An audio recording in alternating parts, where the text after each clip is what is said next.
जो online attend कर रहे हैं क्विकली अपनी अटेंडेंस दें in the chat box with a yes sir.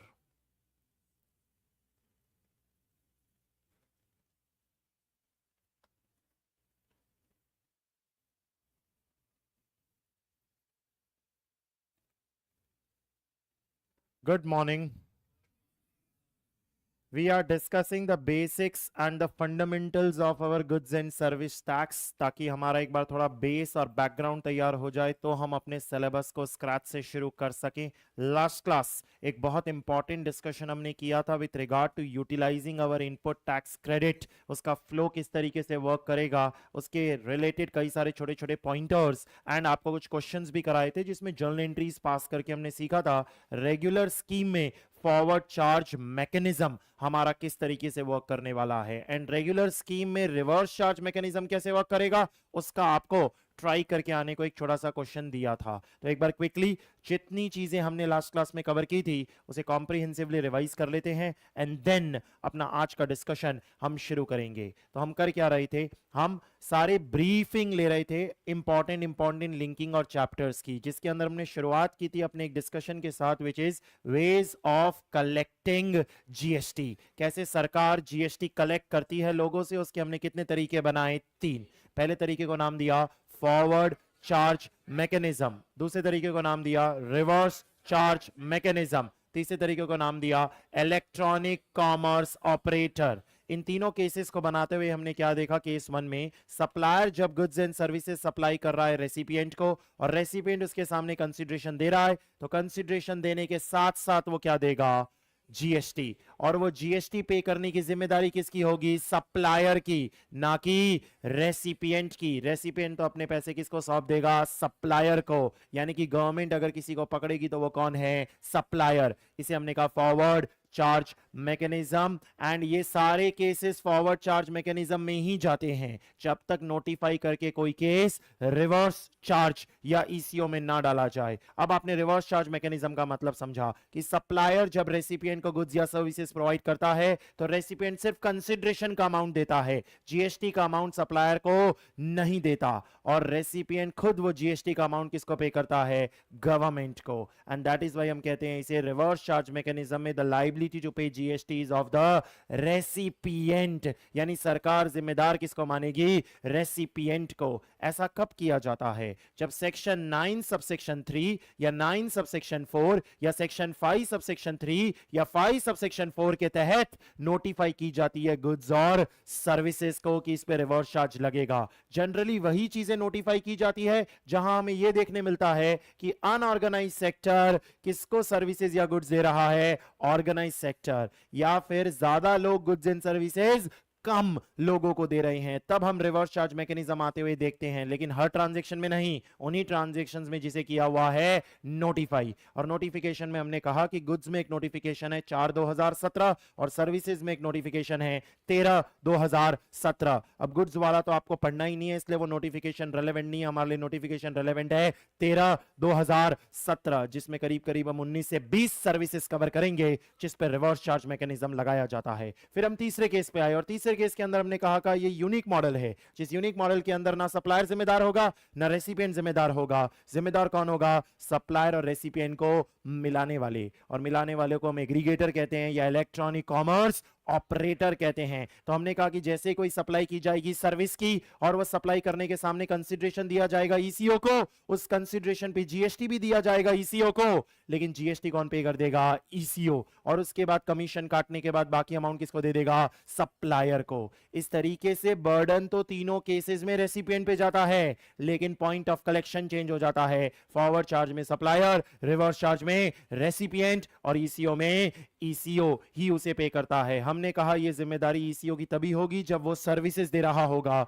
Goods के अंदर ईसीओ कवर्ड नहीं है। गुड्स में अगेन क्या लगता है, फॉरवर्ड चार्ज मैकेनिज्म, यानी सप्लायर ही जिम्मेदार होगा, ना ईसीओ जिम्मेदार होगा ना रेसिपिएंट जिम्मेदार होगा। इसी डिस्कशन के अंदर हमने कवर किया कि ये 9 सबसेक्शन 5 सबसेक्शन 5 में कवर्ड है, जिसका नोटिफिकेशन नंबर है 17/2017, जिसकी हमने अंडरस्टैंडिंग के लिए एक बार डिस्कस कर लिया था। कितनी सर्विसेज है, 4 सर्विसेज आपकी कौन सी है, एक ट्रांसपोर्टेशन ऑफ पैसेंजर्स की है जिसमें ओला उबर कवर हो जाता है, दूसरा हाउसकीपिंग, प्लम्बिंग, कारपेंटिंग की है जिसमें अर्बन कंपनी जैसी कंपनियां कवर हो जाती है। तीसरा hotel booking, accommodation, lodge book करना, इन बुक करना, गेस्ट हाउस बुक करना जिसके अंदर ट्रिवागो, मेक माई ट्रिप या गो आईबीबो जैसी कंपनियां कवर हो जाती है। और चौथा कवर किया हमने रेस्टोरेंट सर्विस जिसमें जोमैटो, स्विगी जैसी कंपनियां कवर हो जाती है। ये चार को हम ईसीओ के अंदर कवर करते हैं। बाकी ईसीओ में नहीं जाएगा, रिवर्स चार्ज में नहीं जाएगा, तो किस में जाएगा?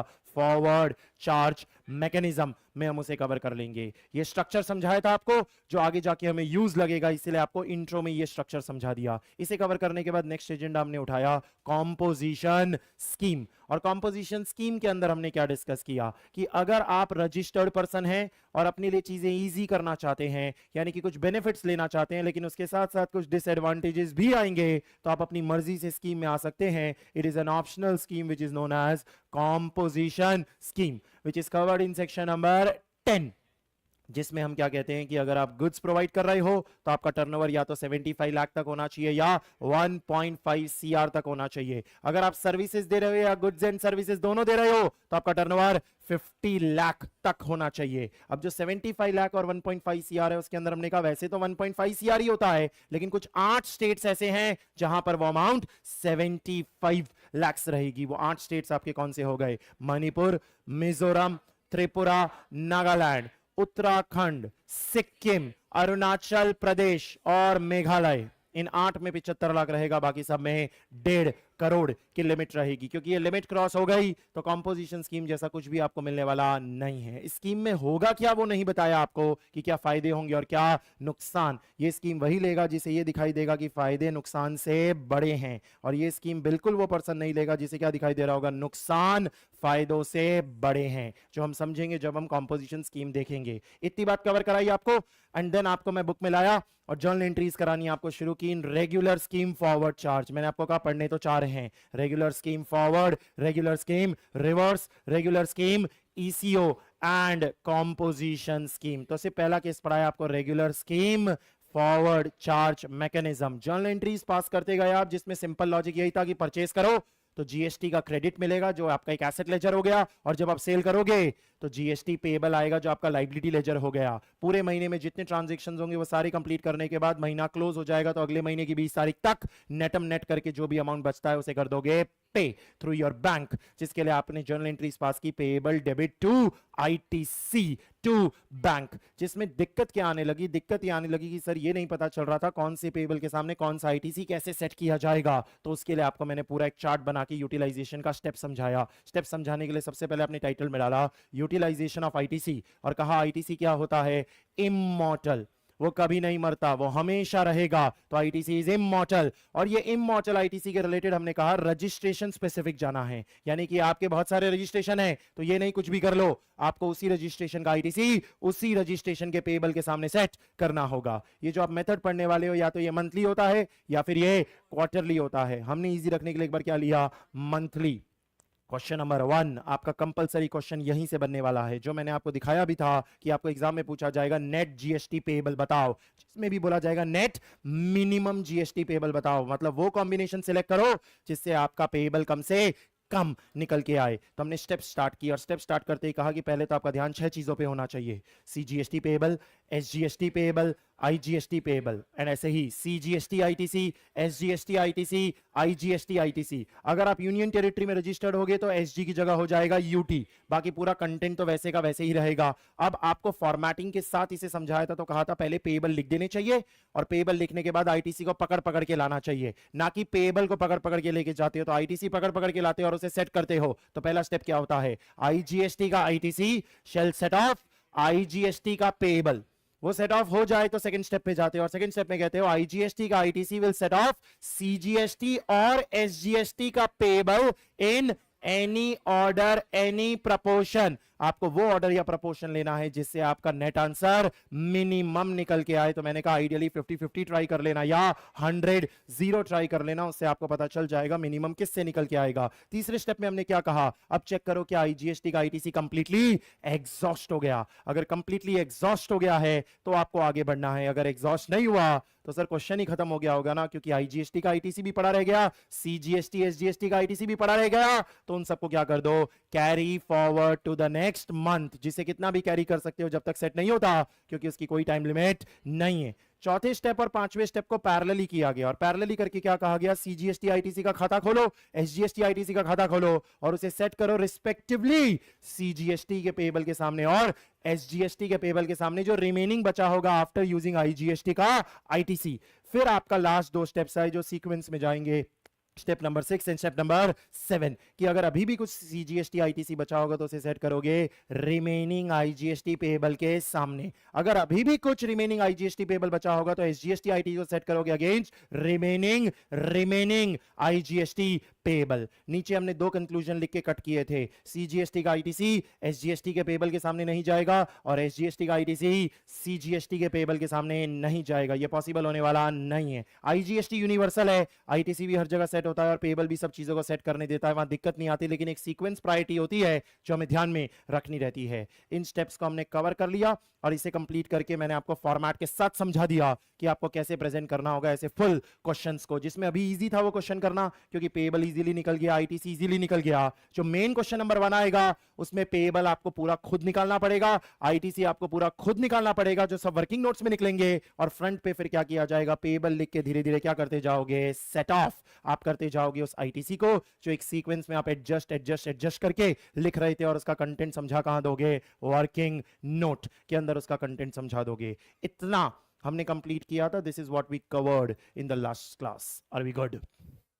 We have to continue our discussion today with regular scheme reverse charge mechanism, and there is a challenging journal entry which is to be passed, जिससे अकाउंट्स भी क्लियर होगा और हमारे यहाँ के फंडामेंटल्स भी क्लियर होंगे। मैंने आपको ये समझा दिया था कि जर्नल एंट्री को पास करते वक्त ध्यान में रखना कि आपके बेसिक लॉजिक्स नहीं हिलेंगे, आपके बेसिक फंडामेंटल्स नहीं हिलेंगे, बाकी पूरा कंटेंट आपका वैसे ही रहेगा, सिर्फ वे ऑफ कलेक्शन बदल जाएगा कि सप्लायर जीएसटी पे नहीं कर रहा होगा सरकार को, रेसिपिएंट जीएसटी पे कर रहा होगा। तो शुरू कर रहा हूं इस डिस्कशन को। अब मैं, mister A has supplies goods to mister B for ₹1 lakh, the supply is covered under reverse charge. अब क्योंकि गुड्स सप्लाई किया है ना, इसलिए क्वेश्चन में लिखा है रिवर्स चार्ज में कवर्ड है। एग्जाम में भी अगर गुड्स पे रिवर्स चार्ज होगा तो लिखा होगा, लेकिन सर्विसेज पे रिवर्स चार्ज होगा तो आपको खुद आइडेंटिफाई करना पड़ेगा। अभी तो मैंने आपको पढ़ाया ही नहीं है, इसलिए आपको लिख के दिया है, लेकिन जब पढ़ा दूंगा तो आपको खुद ही ध्यान रखना पड़ेगा कि इस पे आरसीएम लगेगा, इस पे ईसी होगा, या फिर इस पे फॉरवर्ड चार्ज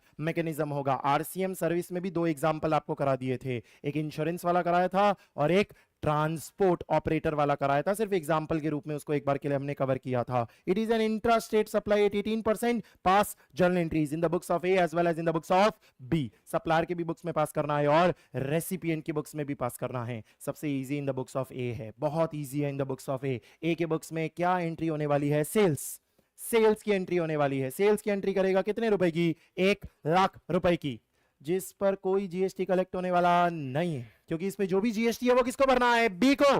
बी की जिम्मेदारी है सर, बहुत सिंपल हो गया। अगर बी की नहीं ए की जिम्मेदारी रही होती तो एंट्री वैसी होती जैसा हमने पहले किया था कि bank account to sales to GST payable, लेकिन यहां ऐसा कुछ भी नहीं होगा। यहां सिंपल आपने एंट्री क्या पास की होगी, bank account debit 1 lakh to sales 1 lakh, बात खत्म हो गई। इसमें तो कोई दिक्कत ही नहीं होनी चाहिए। अगर आपने यही ब्लंडर कर दिया तो there is no hope in books of B कि आप बुक्स ऑफ बी में क्या करोगे, जब बुक्स ऑफ ए की आपने गलत कर दी, इसमें तो कुछ करना ही नहीं था आपको। समझो, मान लेते हैं ये जुलाई मंथ चल रहा है, इजी रखने के लिए एक महीना अज्यूम कर रहा हूं, जुलाई मंथ। ऊपर टाइटल में डाल देना रेगुलर स्कीम में हो आप, और रेगुलर स्कीम में आरसीएम पढ़ रहे हो, ताकि रिवाइज करो तो टाइटल देख के ही पता चल जाए कि किस चीज का क्वेश्चन आप सॉल्व कर रहे हो। ऐसे ही क्वेश्चन नंबर 2 से लेके क्वेश्चन नंबर 6 जो था, उसके लिए क्वेश्चन नंबर 2 पे जाओ और क्वेश्चन नंबर 2 के ऊपर लिख लो रेगुलर स्कीम कर रहे थे,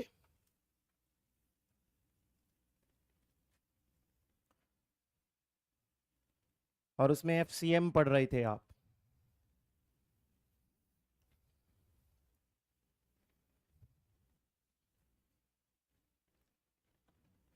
और ऐसे ही क्वेश्चन नंबर 1 जो आपने सॉल्व किया था वो भी किससे सॉल्व किया था, रेगुलर स्कीम,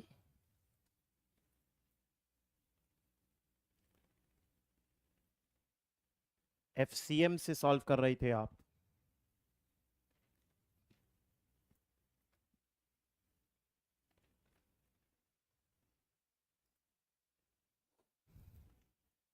वापिस आ जाते हैं क्वेश्चन नंबर 7 पे। तो जुलाई मंथ में एक ट्रांजेक्शन हुआ है, ए ने बी को सप्लाई की है, उसके सामने लाख रुपए उसे मिलने थे, वो लाख रुपए उसे मिल गए, तो बैंक अकाउंट टू सेल्स करके वो एंट्री तो हमारी कंप्लीट हो गई, डन एंड डस्टेड। अब सारा दारोमदार किस पे आ जाता है, बी पे। बी को अपनी बुक्स में किस चीज की एंट्री रिकॉर्ड करनी है, परचेस। परचेस की एंट्री रिकॉर्ड करने जाओगे तो सबसे पहले ये तो इजीली होना चाहिए, परचेज अकाउंट को क्या किया जाएगा, डेबिट।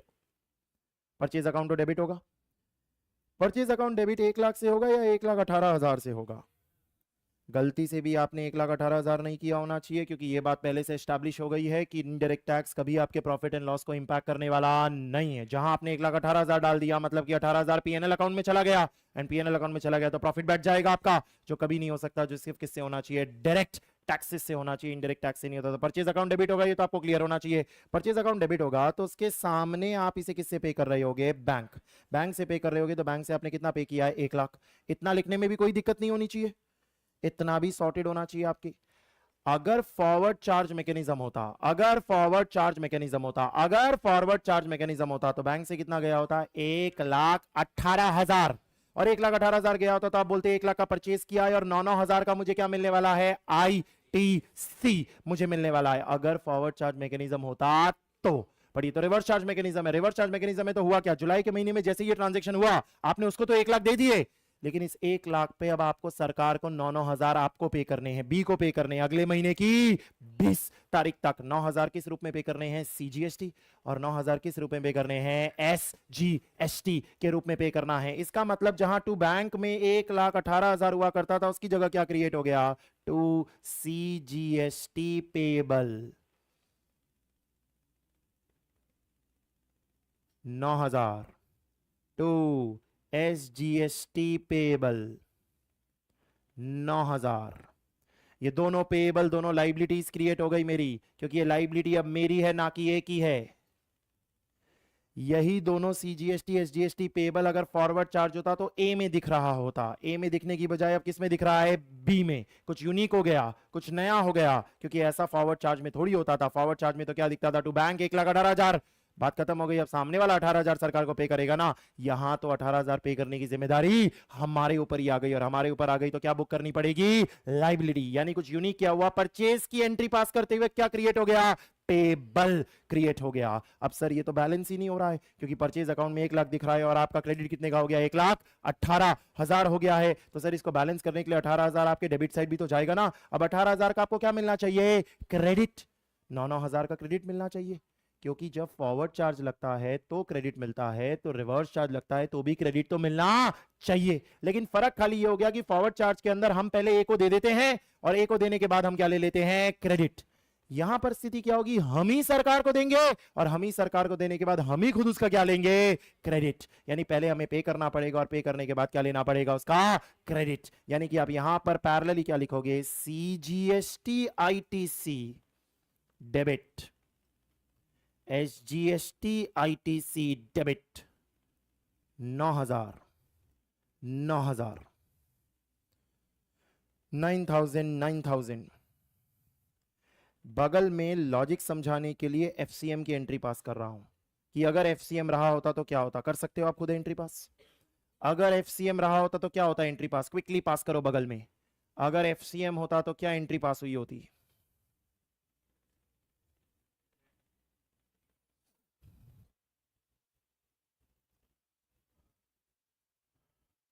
मैंने कहा था फंडामेंटल सेम रहेंगे, फंडामेंटल सेम रहेंगे।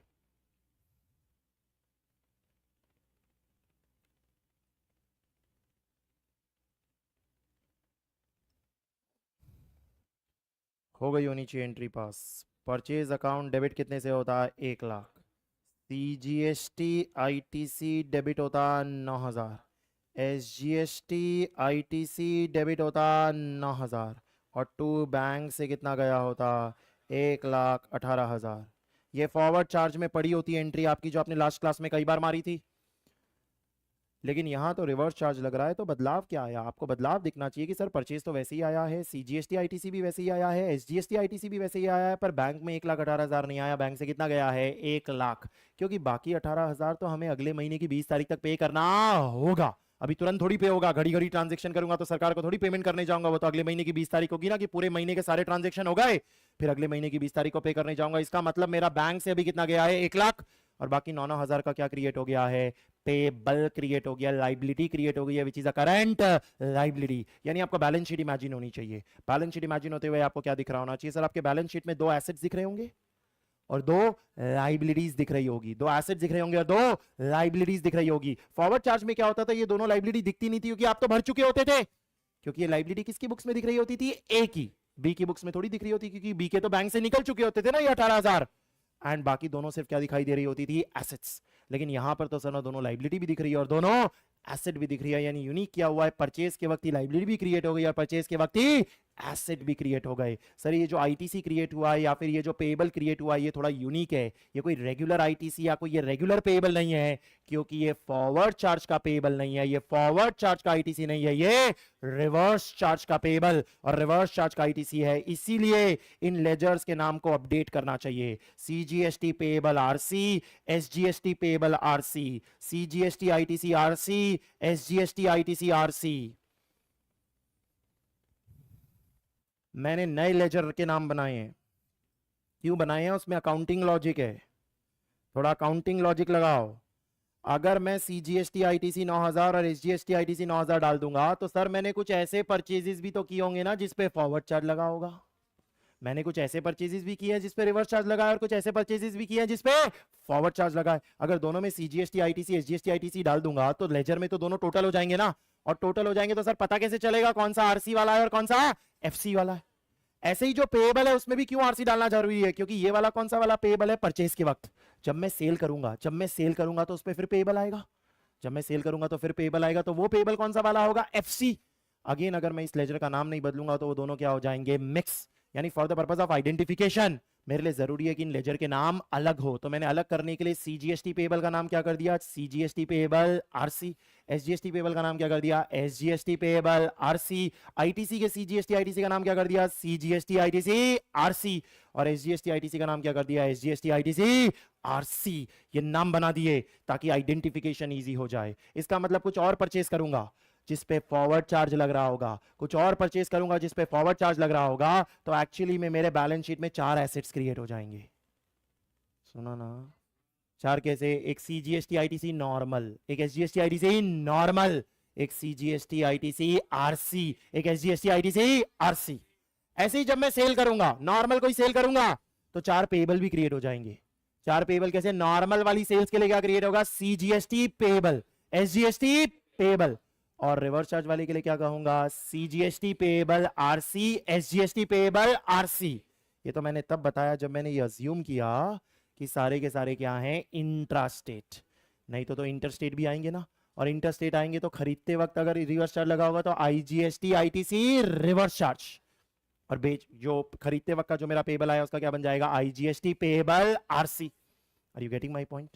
ये सब मैं से पहले दिमाग खोल रहा हूं कि क्या क्या पॉसिबिलिटी हो सकती है। अब इस ट्रांजैक्शन पे आ जाए तो सिंपल सी पॉसिबिलिटी क्या क्रिएट हुई है कि मैंने अभी तक सिर्फ खरीदा है, बेचा किधर है, अभी तक मैंने सिर्फ खरीदा है। किसने खरीदा है, बी ने, और बी ने खरीदा तो कुछ यूनिक हो गया। यूनिक क्या हो गया कि बी को ही इस पे जीएसटी भरना है, और बी क्या कहता है कि सर मैं जीएसटी भर दूंगा, मानता हूं, लेकिन मुझे इस पे क्या मिलना चाहिए, क्रेडिट, क्योंकि अगर मैं नहीं भरता, मैं ए को देता तो मुझे क्रेडिट मिलता ना, फंडामेंटल सेम रहने चाहिए। तो देयर भाई हमने आईटीसी भी बुक किया है और पेबल भी बुक किया है। अब सबसे जरूरी बात पे पहुंच रहा हूं, इस जर्नल एंट्री के बाद देखो आपको लिखा हुआ एक नोट, लिखना स्टार्ट करो मेरे साथ साथ इस नोट के अंदर, RC liability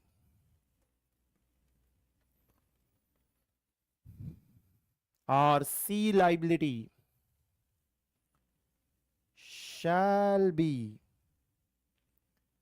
paid through bank only.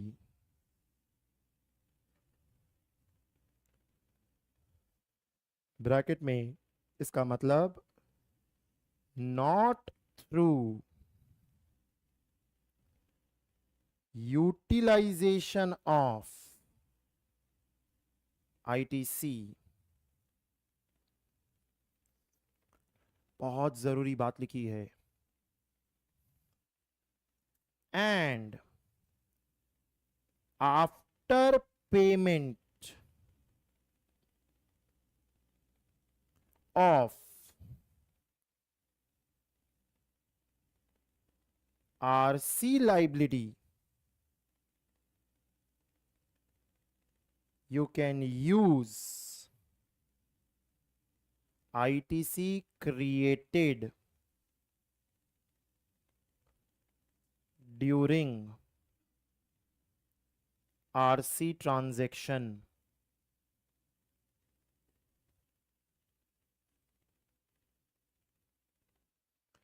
Warning sign बनाओ बगल में। नोट में मैंने 2 स्टेटमेंट लिखे हैं और दोनों बड़े पक्के स्टेटमेंट हैं, बड़े इंपॉर्टेंट स्टेटमेंट है दोनों स्टेटमेंट। ठीक से समझने की कोशिश करो, एकदम सिंपल भाषा में मैंने लिखा है। क्या लिखा है? रिवर्स चार्ज का जो पेएबल होता है, रिवर्स चार्ज का जो पेएबल होता है, रिवर्स चार्ज का जो पेएबल होता है, उसे किसके थ्रू पे करना होता है? बैंक। यानी अपना बैंक ही खाली करना पड़ेगा। आप अगर ऐसा कहते हो कि मेरा जो रिवर्स चार्ज का पेबल है उसके लिए मेरे पास आईटीसी पड़ा है ना, मैं उस आईटीसी को सेट करना चाहता हूं, तो आप सेट कर नहीं सकते। आपको झक मार के उसको किससे पे करना पड़ेगा? बैंक। आप उसके लिए आईटीसी यूज नहीं कर सकते। तो सर वो मेरे पास जो आईटीसी पड़ा था रिवर्स चार्ज वाला, जो मेरे पास जो आईटीसी पड़ा था रिवर्स चार्ज वाला, वो भी यूज तो हो सकता है, लेकिन तब तक यूज नहीं हो सकता जब तक आप आरसी का जो पेबल है उसको किसके थ्रू पे नहीं कर देते? बैंक। यानी there are 2 steps to be followed. What is the first step? पहले आरसी का पेएबल किसके थ्रू पे करना पड़ेगा? बैंक। बैंक के थ्रू ही पे करना होगा। और दूसरा स्टेप, जैसे ही आरसी का पेएबल बैंक के थ्रू पे कर दोगे, वैसे ही वो जो आईटीसी है वो क्या हो जाएगा? एलिजिबल। एलिजिबल हो जाएगा सेट ऑफ होने के लिए। तब तक वो डोरमेंट पड़ा रहेगा, फ्रीज हो जाएगा, आप उसको यूज नहीं कर सकते, वो अटक जाएगा। लेकिन उसको यूज भी कर सकते हो, तो किसके सामने यूज कर पाओगे? जो फॉरवर्ड चार्ज का पेएबल होगा। क्योंकि रिवर्स चार्ज का पेएबल तो किसके थ्रू पे करना पड़ता है? बैंक के थ्रू ही पे करना पड़ता है। फिर से थियोरेटिकली डिस्कस कर रहा हूं, खतरनाक बात है ये। रिवर्स चार्ज का पेएबल किसके थ्रू पे होता है? बैंक। क्या यूज नहीं कर सकते? आईटीसी। पर सर मेरे पास है आईटीसी, तो भी यूज नहीं कर सकते। भले तुम्हारे पास आईटीसी पड़ा है, वी डोंट केयर। आपको उसे पे किसके थ्रू करना पड़ेगा? बैंक। और एक बार आपने बैंक के थ्रू पे कर दिया, तो जितना आपने बैंक के थ्रू पे किया, वो जो आईटीसी आप लेना चाहते थे, वो आईटीसी क्या हो जाएगा? ओपन। तब तक वो क्या पड़ा था? फ्रीज। आप उसे यूज नहीं कर सकते थे। और जब वो ओपन हो जाएगा, तो भी वो सेट किसको कर पाएगा? उस पेबल को, जो कौन सा वाला पेबल होगा? Forward charge mechanism. Reverse charge mechanism वाले के सामने तो सेट हो ही नहीं सकता, क्योंकि वो पे ही किसके थ्रू करना होता है? बैंक के थ्रू आपको पे करना होता है। 50% बात अगर समझ आई तो क्वेश्चन आगे कंटिन्यू हो रहा है, उसको देखो और उसको रीड करो पहले, धीरे धीरे कंटेंट समझ आएगा। कमजोर दिल वालों के लिए नहीं है ये। Welcome to CA intermediate. CA की शुरुआत यहां से होती है, फाउंडेशन से नहीं।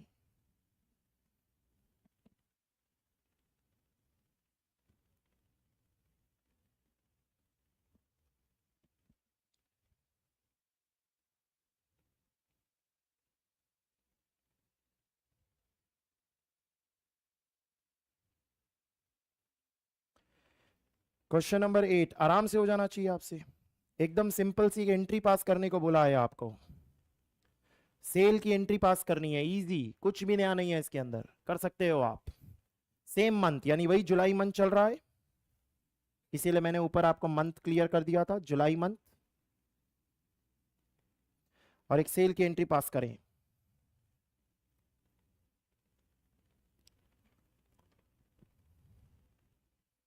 नॉर्मल चार्ज का मतलब क्या होता है? Forward charge, simple forward charge.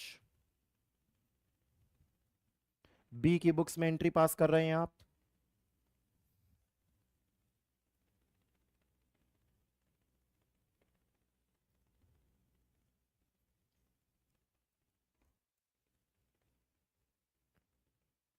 जो ऑनलाइन अटेंड कर रहे हैं, जिन्होंने अभी भी अटेंडेंस नहीं लगाई है, वो अटेंडेंस लगा दो।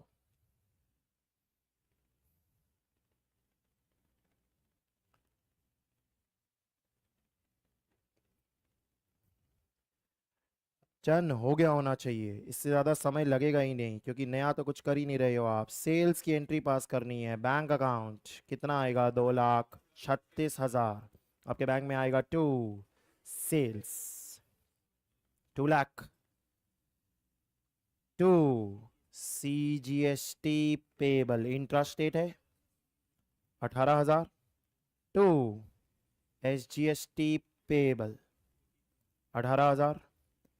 क्या ये सीजीएसटी पेएबल आरसी या एसजीएसटी पेएबल आरसी है क्या? नहीं, ये तो नॉर्मल है आपका, ये तो नॉर्मल फॉरवर्ड चार्ज वाली सप्लाई है। अब आप थोड़ा सा फिर से कंसंट्रेशन करना शुरू करो। किसकी बात कर रहे हैं? बी की। बी की बात कर रहे हैं। कौन सा महीना चल रहा है? जुलाई। बी ने एक परचेज भी किया है और एक सेल भी किया है। परचेज ऊपर वाले क्वेश्चन में कर लिया था और सेल अभी किया है इन्होंने। जो बी ने परचेज किया, जो बी ने परचेज किया उस पे क्या लग रहा है? Reverse charge mechanism. और जो बी ने सेल किया, जो बी ने सेल किया उस पे क्या लग रहा है? Forward charge mechanism. यानी बी कैसा फील करेगा? खरीदू तो भी जीएसटी में ही भरूंगा और बेचूं तो भी जीएसटी में ही भरूंगा, दोनों पे उसी को भरना पड़ेगा ना, क्योंकि खरीदते वक्त रिवर्स चार्ज लग रहा है और बेचते वक्त फॉरवर्ड चार्ज लग रहा है। तो जब बेचा होगा तो सामने वाले ने जीएसटी का अमाउंट दे दिया होगा जो मुझे सरकार को भरना है, और जब खरीदा होगा तो सामने वाले ने दिया इसलिए मुझे ही देना पड़ेगा। You get both the things. खरीदते वक्त जर्नल एंट्री क्या पास हुई? खरीदते वक्त जर्नल एंट्री क्या पास हुई? Purchase account debit 1,00,000, CGST IDC RC 9,000, SGST IDC RC 9,000 to bank 1,00,000 दे दिया था मैंने उसको, to CGST payable RC 9,000 to SGST payable RC 9,000। उनको आरसी आरसी क्यों बोला है? क्योंकि वो दोनों पेएबल जो है, वो दोनों पेएबल है, उसको किसके थ्रू पे करना पड़ेगा? बैंक। झक मार के बैंक के थ्रू पे करना पड़ेगा। और जो दोनों आरसी है वो दोनों आरसी अभी क्या है? डॉर्मेंट, वो स्लीपिंग है। वो तब उठेंगे, वो तब यूज हो पाएंगे जिस दिन मैं इन दोनों आरसी को क्या कर दूंगा? पे। तब तक वो सोते रहेंगे, वो सेट के लिए यूज नहीं किए जा सकते। अब आपने सेल की एंट्री पास की। सेल की एंट्री क्या पास की? Bank account 2,36,000 to sales to CGST payable 18,000 to SGST payable 18,000। ये नॉर्मल वाला पेबल है, ये कोई रिवर्स चार्ज वाला पेबल नहीं है, इसलिए आरसी आरसी नहीं लिखा। क्या इस पेबल को पे करने के लिए बैंक का भी इस्तेमाल हो सकता है और आईटीसी का भी इस्तेमाल हो सकता है? यस, कोई दिक्कत नहीं है, दोनों चलेगा, क्योंकि आरसी वाला पेबल नहीं है। कौन सा वाला पेबल है? एफसी वाला पेबल है। पर सर आईटीसी के लिए आईटीसी होना भी तो चाहिए ना। क्या आपके पास आईटीसी है? नहीं, जो है वो फ्रीज है। समझने की कोशिश करो, जो आईटीसी है वो फ्रीज है, क्योंकि वो आईटीसी तब तक यूज नहीं हो सकता जब तक आरसी वाले पेबल आप पे नहीं कर देते। Are you getting my point? ये बहुत इंपॉर्टेंट बात है जो मैंने बताई। अब आप कंटिन्यू करो मेरे साथ साथ। Now the month is over, महीना खत्म हुआ। कौन सा महीना खत्म हुआ? जुलाई। And there is no other transaction. Make the net payment in the month of July. तो आप लिखोगे ऑन और बिफोर 20th अगस्त करना है, जो भी करना है। ब्याज से बचना है तो, पेनल्टी से बचना है तो मैं क्या करता हूं? 18th अगस्त को नॉर्मल चार्ज वाली पेमेंट करता हूं,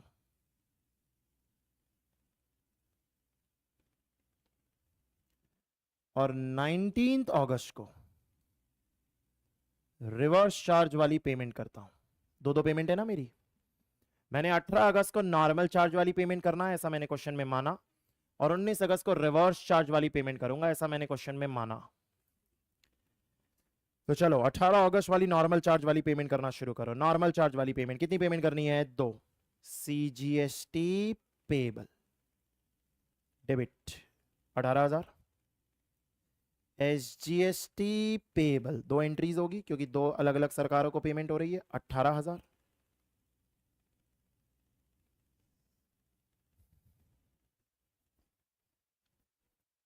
सीजीएसटी पेबल के लिए कौन सा आईटीसी यूज हो सकता है सर? सीजीएसटी भी हो सकता है और आईजीएसटी भी हो सकता है। एसजीएसटी पेबल के लिए कौन सा आईटीसी यूज हो सकता है? एसजीएसटी भी हो सकता है और आईजीएसटी भी हो सकता है।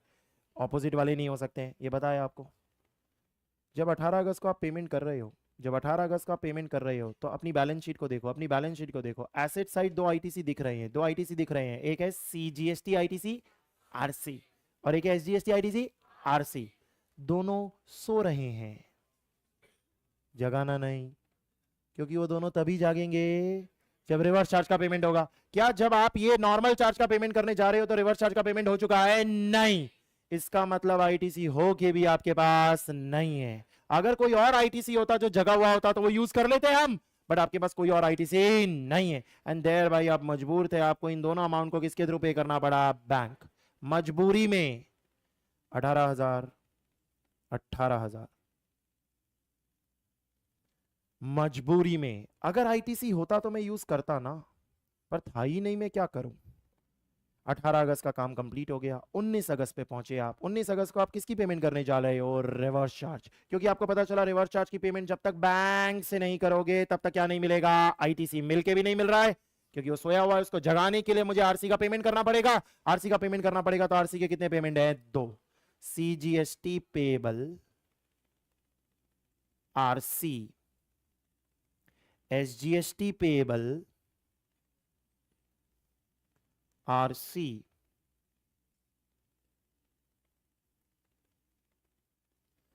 9,000, 9,000। दो अलग अलग एंट्री पास करनी पड़ेगी क्योंकि दोनों अलग अलग सरकारों को पे होगा। सर मैं कहता हूं आईटीसी है, मैं कहता हूं आईटीसी पड़ा था, समझो तुम्हारे पास जगा हुआ पड़ा था, तो भी क्या यूज कर पाओगे? नहीं। आरसी का पेमेंट होता ही किससे है? बैंक से। तुम कुछ नहीं कर सकते सर, वो सोया हो जगा हो, इट डज नॉट मैटर। आपका कोई भी आईटीसी हो, वी डोंट केयर। आपको झक मार के यहां पर क्या लिखना पड़ेगा? To bank. ऐसा नॉर्मल चार्ज में नहीं था। नॉर्मल चार्ज में तो मैं मजबूर था क्योंकि आईटीसी था ही नहीं मेरे पास जो मैं यूज कर सकता था। लेकिन यहां तो आईटीसी हो नहीं हो, इट डज नॉट मैटर, मुझे बैंक से ही पे करना पड़ेगा। ये आपकी पहली लाइन थी, आपको ये पहली लाइन और अब क्लियर हुई होनी चाहिए। RC liability shall be paid through bank only, not through utilization of ITC. जब मैं बैंक बोल रहा हूं मतलब बैंक, कैश, व्हाटएवर, पैसे लगने चाहिए। बैंक मतलब लिटरली बैंक मत पकड़ के बैठ जाना। सर कैश मॉनेटरी फॉर्म में पे करना पड़ेगा। क्या यूज नहीं कर सकते हो? आईटीसी यूज नहीं कर सकते आरसी लाइबिलिटी के लिए। जैसे ही आपने आरसी लाइबिलिटी पे की, जैसे ही आरसी लाइबिलिटी पे की, इमेजिन करो, इमेजिन करो बैलेंस शीट में वो जो दो आईटीसी पड़े होंगे, बैलेंस शीट में वो जो दोनों आईटीसी पड़े होंगे, उठ जाएंगे, जाग जाएंगे। और वो जाग के क्या बोलेंगे? कि अब मैं सेट करने के लिए तैयार हूं, अब I am ready, I can set anything. But क्या तुम्हारे पास सेट करने को कुछ है? नहीं। इसका मतलब वो दोनों आईटीसी अगले महीने क्या हो जाएंगे? कैरी। और कैरी होके सेट होंगे ना अब, क्योंकि अब तो वो जाग चुके हैं। लेकिन अब वो जाग चुके हैं तो सर उनका नाम बदलना पड़ेगा, क्योंकि उनका नाम क्या डाला हुआ था? CGST ITC RC, SGST ITC RC. वो जाग गए तो उनको सही लेजर में डालना पड़ेगा। इसका मतलब जैसे ही वो जागे आपको एक कॉन्ट्रा एंट्री पास करनी पड़ेगी। CGST ITC RC, sorry CGST ITC to, CGST ITC RC, 9,000, 9,000। Same ऐसे ही SGST ITC to SGST ITC RC, 9,000, 9,000। ये एंट्री सिर्फ इनको जगाने के लिए डाली गई है। इससे ये पता चलता है ये जाग गए हैं। इतना अकाउंट्स तो आता है ना तुमको, पूरा 100 मार्क का पेपर है वो भी एक। कॉन्ट्रा बोलते हैं ना इसको। इधर से उधर ही तो किया है हमने और कुछ भी नहीं किया है। सीजीएसटी आईटीसी के खाते में डाल दिया उसको जो सीजीएसटी आईटीसी आरसी के खाते में पड़ा था, एसजीएसटी आईटीसी में डाल दिया जो एसजीएसटी आईटीसी आरसी में। खाता ही तो चेंज कर दिया क्योंकि खाता डॉर्मेंट की जगह अब क्या हो जाएगा? एक्टिव। एक्टिव खाता हो जाएगा। अब ये तैयार है, अब ये किसी को सेट करना चाहे तो सेट कर सकता है, बट सेट करने के लिए कुछ है ही नहीं सर, सेट करने को कुछ है ही नहीं। तो क्या करेंगे अगले महीने? कैरी फॉरवर्ड करेंगे। क्वेश्चन कंटिन्यू हो रहा है, क्वेश्चन कंटिन्यू हो रहा है। देखो अब क्या हो रहा है। Now in the month of अगस्त, अगला महीना आ गया। इन the month of August, in the month of अगस्त अगला क्वेश्चन आ गया। आगे आप कंटिन्यू कर रहे हैं। जिन लोगों के मन में जो भी पूछने को है, मुझे पता है आप क्या पूछना चाहते हैं, पहली बार नहीं पढ़ा रहा हूं, शांति से आगे जाएं। Now in the month of August continue कर रहे हैं आप। Another supply was made to Mister C. ये अगस्त महीने में हो रहा है अब, क्योंकि वो महीने की कहानी तो खत्म हो गई। आपने एक और सेल की है सी को 2 लाख की 18% की रेट पे। पहले सेल की एंट्री पास करनी है, सेल की एंट्री पास करें।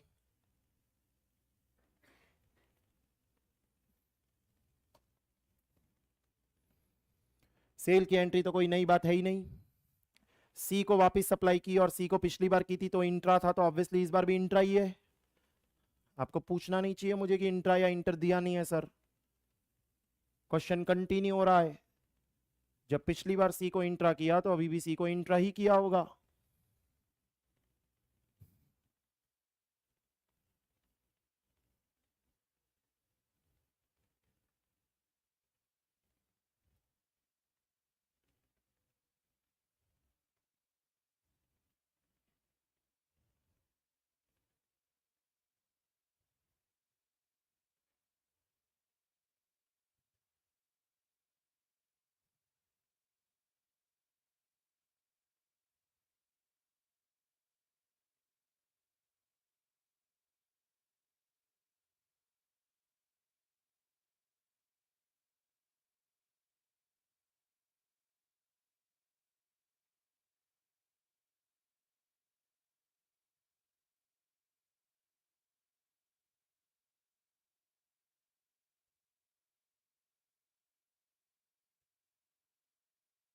डन।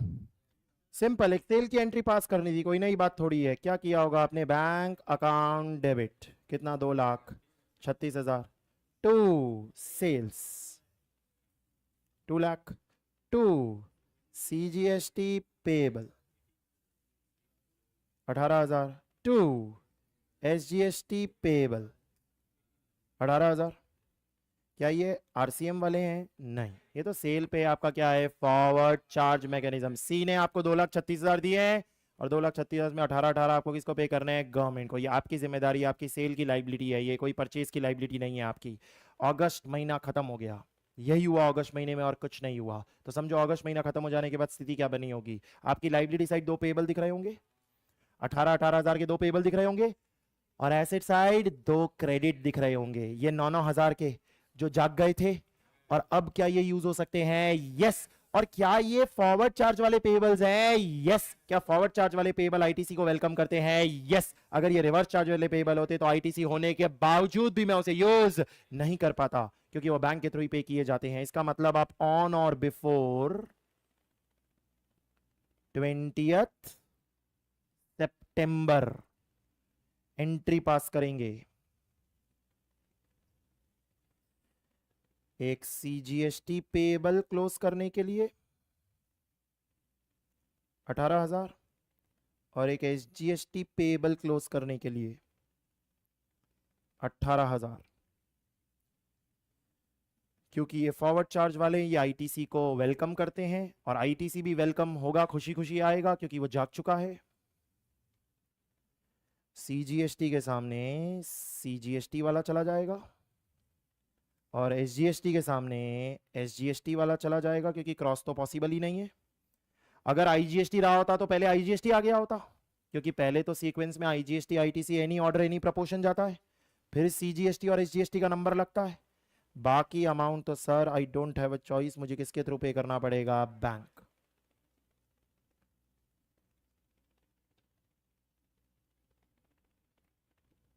क्वेश्चन 10 क्लोज होता है, जिसके साथ हमारा conceptual discussion reverse charge mechanism का क्लोज होता है। आपको पूरा सीक्वेंस पता चला होना चाहिए, सीक्वेंस किस तरीके से फ्लो होता हुआ हमारा आया है। क्या क्या बताया मैंने आपको, एक बार के लिए इंपॉर्टेंट बातें समराइज कर रहा हूँ। इंपॉर्टेंट बात ये बताई कि सर रिवर्स चार्ज में खरीदोगे ना, रिवर्स चार्ज में खरीदोगे ना, तो पेएबल आपको बैंक से ही भरना पड़ेगा। पेएबल आपको बैंक से ही भरना पड़ेगा, मतलब कि अपना बैंक बैलेंस खाली करना पड़ेगा। आप ये नहीं बोल सकते कि मैं आईटीसी यूज कर लूँ, या नहीं कर सकते। और दूसरी बात, जब आरसीएम लगता है ना, तो वो जो पेएबल है वो जब तक पे नहीं कर दोगे, वो जो पेएबल है वो जब तक पे नहीं कर दोगे, तब तक क्या नहीं मिलेगा? आईटीसी। वो पड़ा तो रहेगा बट डॉर्मेंट पड़ा रहेगा, इंतजार कर रहा होगा उस दिन का जिस दिन आप आरसी को क्या कर दोगे? पे। जैसे ही आरसी पे करोगे वो जग जाएगा, वो जग जाएगा तो वो सेट कर लेगा। किसको सेट कर लेगा? फॉरवर्ड चार्ज वाले को। रिवर्स चार्ज वाले को तो कोई आईटीसी सेट नहीं कर सकता, क्योंकि रिवर्स चार्ज वाला पे ही किसके थ्रू करना होता है? बैंक के थ्रू आपको पे करना होता है। समझ आई थी बात? आई होप मैंने पूरा आधा पौन घंटा डाला है खाली इतनी सी बात आपको समझाने के लिए, क्योंकि बहुत मटेरियल है, करीब करीब ये हर एग्जाम के क्वेश्चन मन में आता है। जनरल एंट्री के रूप में नहीं, जनरल एंट्री तो सर मैंने आपको आपकी अंडरस्टैंडिंग के लिए बताया है।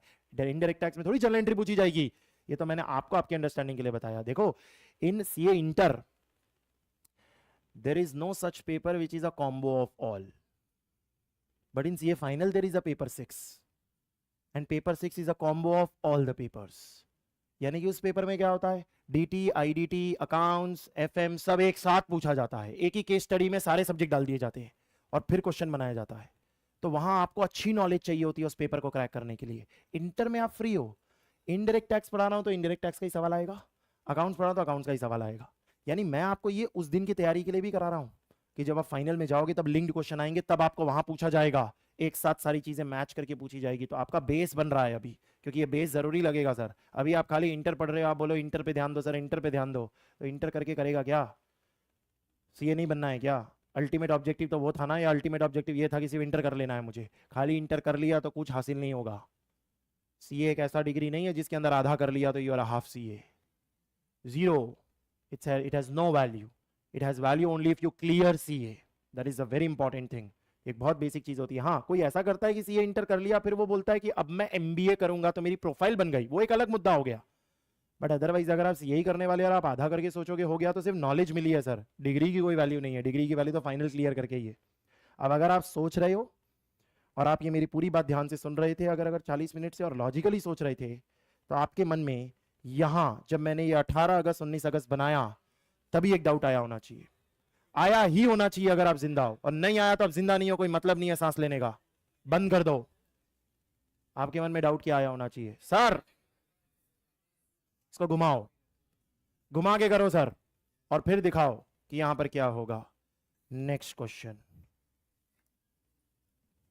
Suppose on 18th August RC payment was made and 19th August normal payment was made.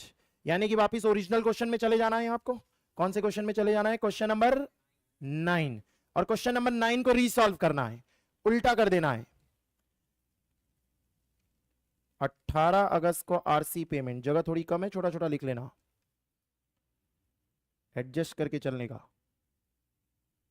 और 19 अगस्त को फॉरवर्ड चार्ज वाली पेमेंट, 18 अगस्त को रिवर्स चार्ज वाली पेमेंट करो, दोनों बैंक से ही होगी और दोनों क्रेडिट तुरंत जाग जाएंगे। भाई जिन्होंने भी हाथ ऊपर किया था, आई होप आपका यही डाउट था। अगर यही था तो बहुत अच्छी बात है, ये नहीं था तो अभी आप वापिस हाथ ऊपर कर सकते हो कि सर हम तो कुछ और ही पूछ रहे थे।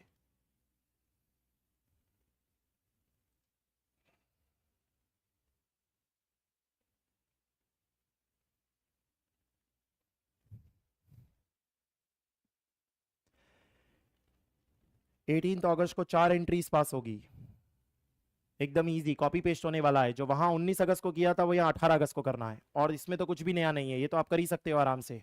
तो 18 अगस्त को 4 एंट्रीज पास करो, 2 पेमेंट की और 2 आईटीसी को जगाने की।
अठारह अगस्त की एंट्रियां हो गई होनी चाहिए। आपने एक किया होगा CGST payable RC to bank 9,000, क्योंकि उसमें कोई चॉइस ही नहीं है, आईटीसी हो नहीं हो it does not matter, you will have to pay it through bank. SGST payable RC to bank 9,000, ये दोनों एंट्रीज हो गई। इन दोनों एंट्री के होते ही वो CGST ITC 9,000 to CGST ITC RC 9,000 जाग गए वो। SGST ITC 9,000 to SGST ITC RC 9,000, इतना हो गया होना चाहिए। 4 वो तो सिर्फ घुमाया ना आपने, और कुछ नहीं किया। आपको अब फर्क भी पता चल गया होना चाहिए घुमाने से कितना फर्क पड़ जाएगा। अब आप 19 अगस्त को अपने फॉरवर्ड चार्ज की पेमेंट करने गए, जब आप 19 अगस्त को फॉरवर्ड चार्ज की पेमेंट करने गए तो वो क्या है? CGST payable 18,000, SGST payable 18,000। हम ओरिजिनल क्वेश्चन में चले गए हैं। क्वेश्चन नंबर 10 यूजलेस है, हम अगस्त के महीने में नहीं, हम कौन से महीने में है? जुलाई के महीने में, और 19 अगस्त और 18 अगस्त को पेमेंट कर रहे हैं अपने, तो आप जुलाई के ट्रांजेक्शन सेटल कर रहे हो। क्या अब आप यहां आईटीसी यूज कर पाओगे? यस, क्योंकि वो जाग चुके हैं, रिस्पेक्टिवली यूज हो पाएंगे, क्रॉस तो पॉसिबल नहीं है। टू बैंक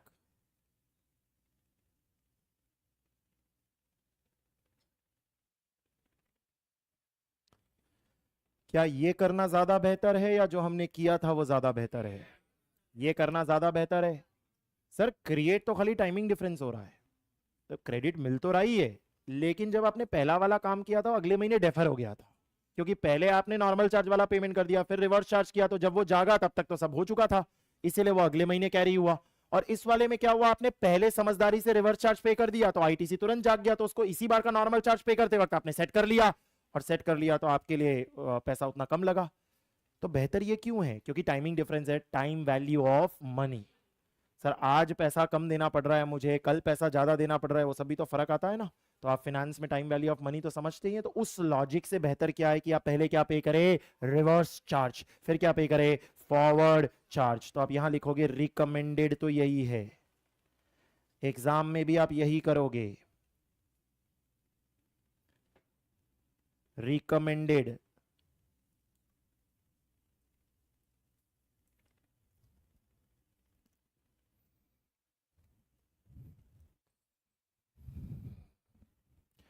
समझ आया होगा तो मजा आया होगा, क्लैरिटी मिलती है तो अलग कॉन्फिडेंस आता है कि आपको किस तरह से चीज़ें कनेक्ट होती हुई दिखाई दे रही है। आप जब आर्टिकलशिप में ऑडिट करने जाएंगे तो आपको गलतियां दिखेगी, क्योंकि इसमें किसी ने ठीक से किया ही नहीं होगा, गलत ही एंट्री पास की हुई होगी। कोई बहुत अच्छी ऑर्गेनाइज कंपनी में जाओगे, वहाँ अकाउंटेंट खुद सीए होगा तो बात अलग है, क्योंकि ऐसी बड़ी बड़ी कंपनियों में कितनी जगहों पे अकाउंटेंट ही सीए को बनाना पड़ जाता है, क्योंकि बड़ी कंपनी है सर, वो वहाँ पे रेगुलर एक बीकॉम वाला नहीं संभाल पाएगा।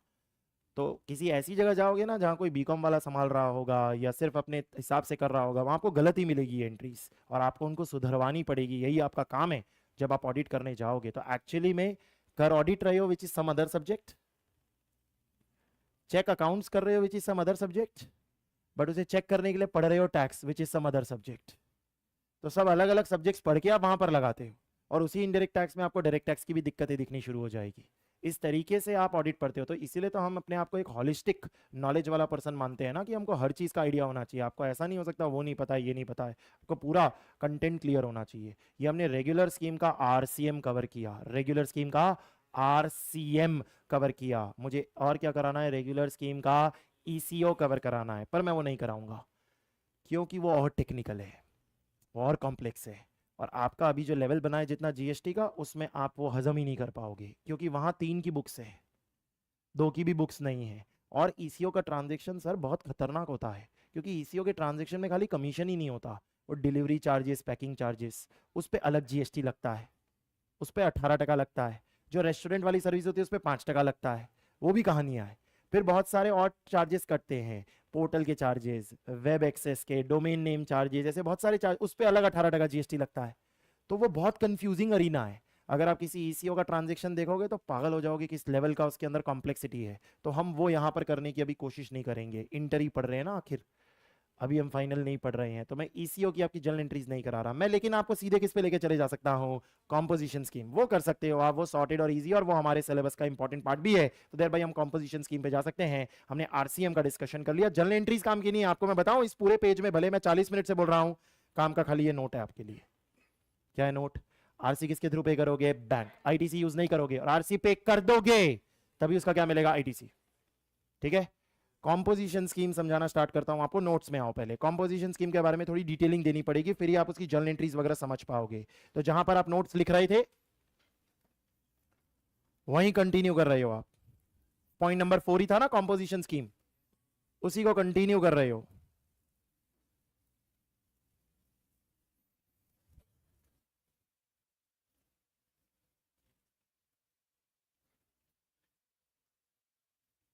क्या,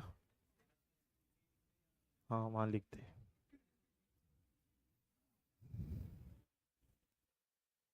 जितने बातें लिखी हुई है पहले उतनी बातें वापस।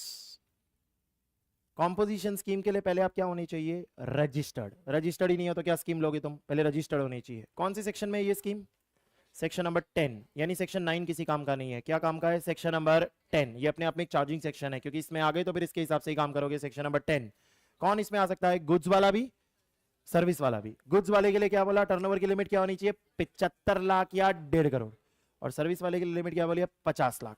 75 लाख किसमें है, उन 8 स्टेट्स में जो एमएमटीएन यूसेम करके हमने लिख लिया है, और बाकी सब में कितना जाने वाला है, 1.5 करोड़ आपका जाने वाला। इतनी बात ही आपको बताई हुई है। अब इसकी डिटेलिंग में मैं आपको क्या बताने जा रहा हूं, बेनिफिट्स क्या हैं और डिसएडवांटेजेस क्या हैं, क्या फायदे मिलेंगे क्या नुकसान मिलेंगे। तो आप इसके नीचे मेरे साथ साथ एक छोटा सा डायग्राम बनाओ, पहले घर जैसा बनाओ एक छोटा सा।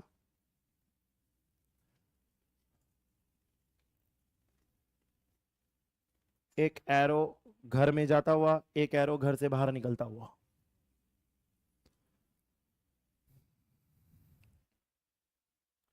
ये कौन है? घर में रजिस्टर्ड पर्सन है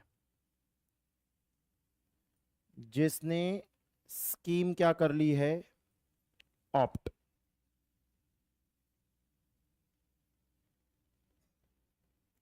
रजिस्टर्ड पर्सन है, इसने स्कीम कर ली है ऑप्ट। घर में जाता हुआ एरो परचेजेस की बात कर रहा है। ज्यादा अच्छी लैंग्वेज में इसे इनवर्ड कहना चाहिए, क्योंकि परचेज बहुत छोटा टर्म हो गया। इनवर्ड यानी हर चीज जो आप खरीद रहे हो। और जो बाहर जाता हुआ एरो है सेल्स, ज्यादा बेटर वर्ड हो गया आउटवर्ड। हर चीज आउटवर्ड में आ जाती है।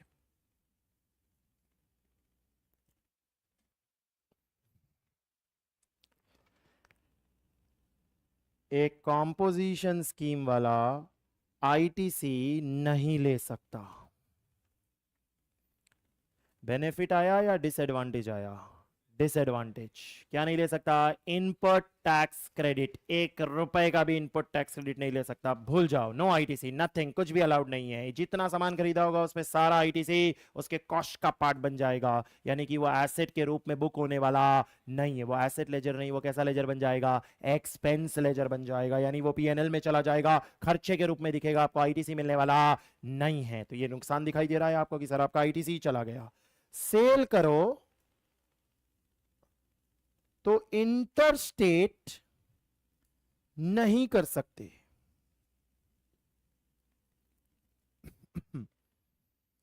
सेल करो तो इंटर स्टेट नहीं कर सकते। मतलब अगर मैं सूरत में रजिस्टर्ड हूं, सूरत में रजिस्टर्ड हूं और मैंने कॉम्पोजिशन स्कीम ऑप्ट किया, सूरत में रजिस्टर्ड हूं, कॉम्पोजिशन स्कीम ऑप्ट किया, तो मैं गुजरात के बाहर नहीं बेच सकता। मुझे कहां बेचना होगा? गुजरात में बेचना होगा। इंट्रा स्टेट सेल कर सकता हूं मैं, क्या नहीं सेल कर सकता? इंटर स्टेट सेल नहीं कर सकता। यही कारण है कि आपको सूरत में कॉम्पोजिशन स्कीम वाले बहुत कम मिलेंगे। समझे तुम? क्योंकि सर सूरत, सर सब काम बाहर का है। यहाँ कहाँ बेच रहे हैं? जो भी टेक्सटाइल वाले हैं, डायमंड वाले हैं, वो सारा काम बाहर का कर रहे हैं। एंड देयर भाई आपको ज्यादातर लोग दिखेंगे कि कॉम्पोजिशन स्कीम में नहीं, क्योंकि कॉम्पोजिशन स्कीम बोलता है इंटरस्टेट कर ही नहीं सकते। तो फिर कर ही नहीं सकते तो खेल ही खत्म हो गया। आपको जनरली कॉम्पोजिशन स्कीम में कौन दिखाई देंगे? रेस्टोरेंट वाले दिखाई देंगे, मेडिसिन शॉप वाले दिखाई देंगे, क्योंकि आप इनका सारा सेल देखोगे तो कैसा होता है? इंट्रास्टेट। ये इंटर कहाँ करते हैं? रेस्टोरेंट वहीं खाना है ना सर आपको। देखा है क्या? वापी वाला रेस्टोरेंट आपको मुंबई सर्व करता है। कैसे कैसे होगा सर? खाना सर्व कर रहे हो आप, तो देर भाई वो तो लॉजिकली नहीं बैठेगा। इसीलिए आपको ये सब कॉम्पोजिशन में दिखाई देंगे। बाकी आपको बाकी जो बड़े बिजनेसेस होते हैं वो सब कॉम्पोजिशन में वैसे भी नहीं दिखेंगे। और वैसे भी कॉम्पोजिशन में आने के लिए टर्नओवर वाली लिमिट तो है ही ना। 75 लाख, 1.5 करोड़, 50 लाख, वो तो है ही। वो अगर क्रॉस हो गई तो भी नहीं आ पाओगे आप स्कीम के अंदर। क्या मैंने अभी तक स्कीम का कोई एडवांटेज बताया आपको? डिसएडवांटेज ही बताया सर। खरीदने पे क्या नहीं मिलेगा? आईटीसी। और बेचते वक्त कहां नहीं बेच सकते? इंटरस्टेट। एक सवाल एमसीक्यू में पूछा जाएगा, वही सवाल मैं आपसे पूछ रहा हूं। क्या एक कॉम्पोजिशन स्कीम वाला इंटरस्टेट खरीद सकता है या वो खरीद भी नहीं सकता? खरीद सकता है। बहुत क्लियर, मैंने एरोस बनाए थे तो मैंने इंटरस्टेट देखो कहां काटा है? सेल्स में, परचेज में नहीं काटा है।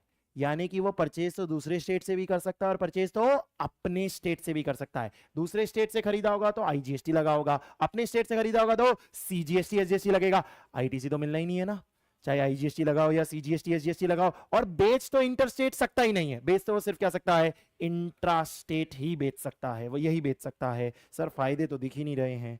आएंगे आएंगे। सेल करते वक्त ये जो डॉक्यूमेंट बनाएगा उसका नाम होता है bill of supply.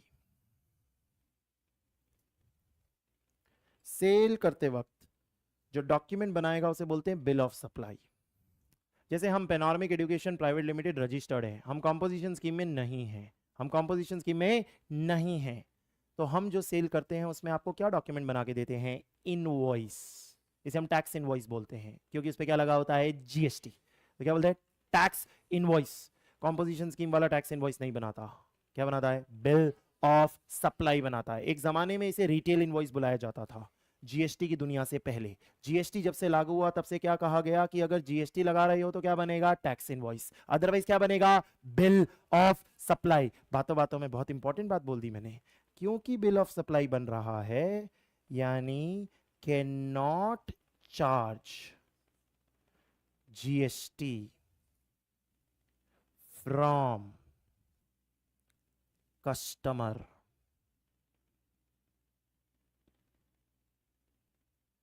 Can not charge GST from customer. ठीक से स्टेटमेंट को पढ़ोगे तो बहुत ही गहरा स्टेटमेंट है, इसमें फायदा भी दिखेगा और नुकसान भी। फायदा क्या दिखेगा, सर कस्टमर से जीएसटी नहीं ले सकते, इसका मतलब कस्टमर के लिए सामान सस्ता होगा, उससे जीएसटी नहीं ले सकते। पर जीएसटी लगेगा तो सही ना, उससे नहीं ले सकते, मतलब आपको खुद भरना पड़ेगा। यानी कि कॉम्पोजिशन स्कीम में आते ही इनडायरेक्ट टैक्सेस के प्रिंसिपल्स की धज्जियां उड़ जाती है। इनडायरेक्ट टैक्स का प्रिंसिपल क्या होता है, कस्टमर से टैक्स लेके भरो।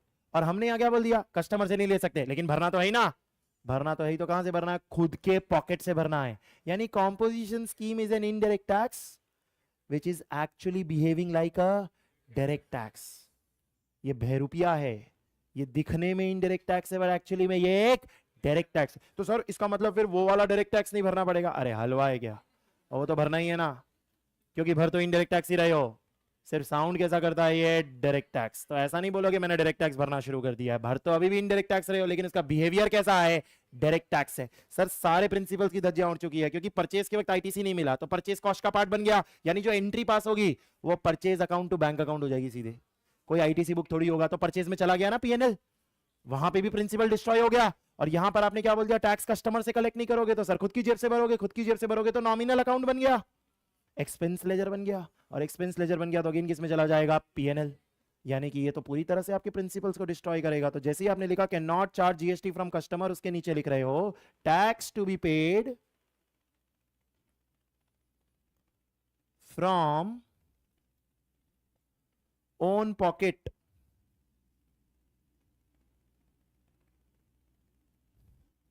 Tax to be paid from own pocket.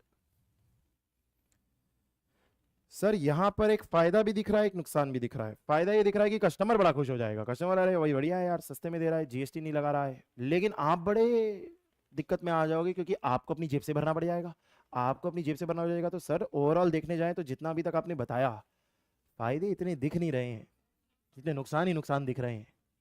जब बहुत सारे नुकसान दिख जाते हैं तो एक बम्पर फायदा आता है, ताकि आपकी बात को वो हटा सके, आप जो सोच रहे हो उसको हिला सके।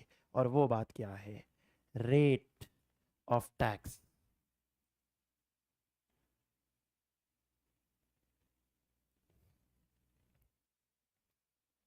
ब्रैकेट में 5, 12, 18, 28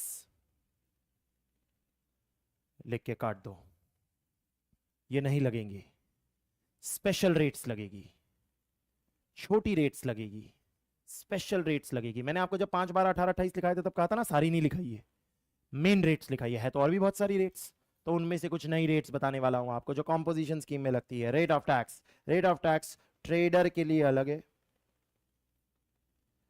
मैन्युफैक्चरर के लिए अलग है, रेस्टोरेंट सर्विस वालों के लिए अलग है, अदर सर्विस वालों के लिए अलग है।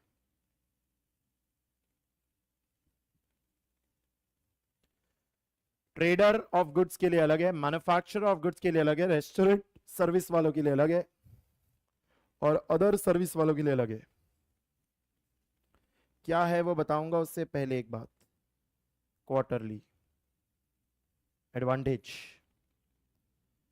बाकी सब लोगों का कैसा होता है, मंथली, उसमें भी कुछ लोगों का क्वार्टरली होता है जो मैंने बताया ही नहीं है, बट कॉम्पोजिशन स्कीम में तो होता ही कैसे है, क्वार्टरली ही होता है, सब क्वार्टरली ही होता है, जिसमें ये जो अमाउंट आपको अपनी पॉकेट से भरनी है ये क्वार्टर के 18th ऑफ नेक्स्ट मंथ तक भरनी है, 18th ऑफ नेक्स्ट मंथ तक भरनी है।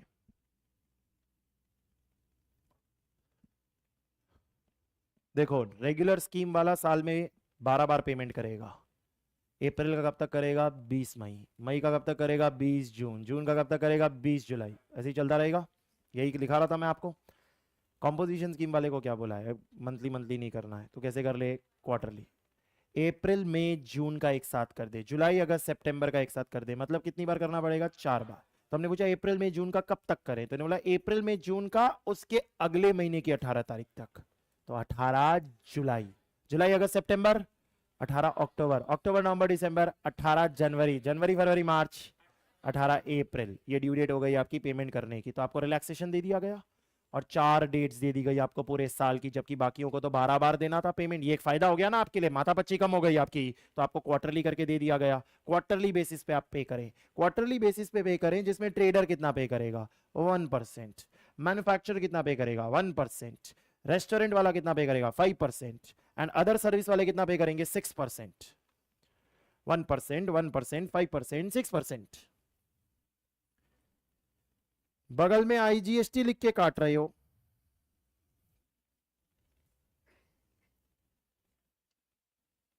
आप क्या पे कर रहे होगे, सीजीएसटी और एसजीएसटी। तो सर आपने जो 1 टका 1 टका 5 टका 6 टका लिखा है, ये टोटल लिखा है या अलग अलग लिखा है, टोटल लिखा है।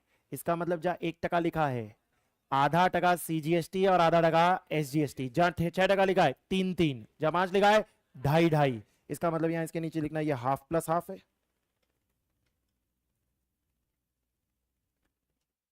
CGST SGST. ये अपनी जेब से भरना है, कस्टमर से कलेक्ट नहीं कर सकते, कस्टमर से बिल पे नहीं लगा सकते, क्योंकि आप टैक्स इनवॉइस बना ही नहीं रहे हैं, आप क्या बना रहे हैं, बिल ऑफ सप्लाई बना रहे हैं।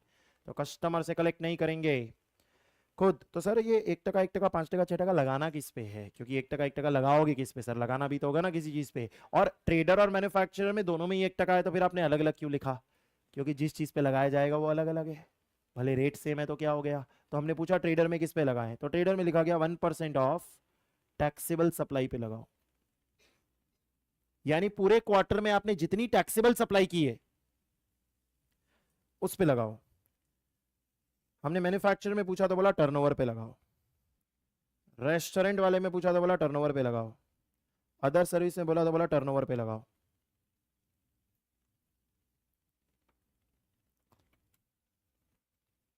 मतलब ट्रेडर हो तो अप्रैल में जून का टोटल टैक्सेबल सप्लाई आपने जितना किया, टोटल टैक्सेबल सप्लाई उस पे कितना 1 टका, 0.5 सीजीएसटी को 18 जुलाई तक, 0.5 एसजीएसटी को 18 जुलाई तक। अगर आप मैन्युफैक्चरर हो तो पूरे क्वार्टर में जो टोटल टर्नओवर किया टैक्सेबल प्लस एग्जेम्प्ट, जो टोटल टर्नओवर किया टैक्सेबल प्लस एग्जेम्प्ट, उसके ऊपर 1 टका 0.5% एसजीएसटी, 0.5% सीजीएसटी। अगर आप रेस्टोरेंट वाले हो तो जो टोटल टर्नओवर किया उसका 2.5 टका सीजीएसटी और 2.5 टका एसजीएसटी। अगर आप अदर सर्विस वाले हो, जैसे पेनोरमिक एजुकेशन हो गया, अदर सर्विस वाले हो, तो उस केस में कितना हो जाएगा 3 टका सीजीएसटी और 3 टका एसजीएसटी टर्नओवर का। तो ट्रेडर मैन्युफैक्चरर में रेट तो सेम है, पर रेट लगाई अलग चीज पे जाती है ना, इसीलिए उसको अलग लिखा गया, उसको एक साथ नहीं लिख दिया गया। तो आम आदमी क्या बोल देगा, दोनों पे 1 टका है, अरे दोनों पे 1 टका होगा, पर दोनों जिससे 1 टके को लगा रहे हैं वो तो अलग अलग हो गया ना, वहां तो डिफरेंस क्रिएट हो गया आपके लिए। ये आपको डायरेक्टली पे कर देना है, आपको कस्टमर से कलेक्ट नहीं करना। मतलब ये आपके पीएनएल में क्या होगा, डेबिट, ये आपका एक खर्चा दिखाई देगा, और खर्चा दिखाई देगा तो डायरेक्ट टैक्स जैसा बिहेव कर रहा है। अब एक और इंपॉर्टेंट बात बताता हूं जो सबसे बड़ा बेनिफिट है। जो नॉर्मल पर्सन होता है, जो नॉर्मल पर्सन होता है रेगुलर स्कीम वाला, वो 12 महीने के 12 रिटर्न भरता है, 12 महीने के 12 रिटर्न भरता है। इनको पूरे साल का सिर्फ एक ही रिटर्न भरना है, पूरा साल का सिर्फ एक रिटर्न, यानी इनको महीने महीने रिटर्न नहीं भरना, जबकि बाकी नॉर्मल वालों को महीने महीने 12 रिटर्न भरने पड़ते हैं, इनको सिर्फ एक ही रिटर्न भरना है। और वो एक रिटर्न कब भरना है, यहां नीचे लिखो ओनली एनुअल रिटर्न, ये एक सबसे बड़ा फायदा है, एनुअल रिटर्न।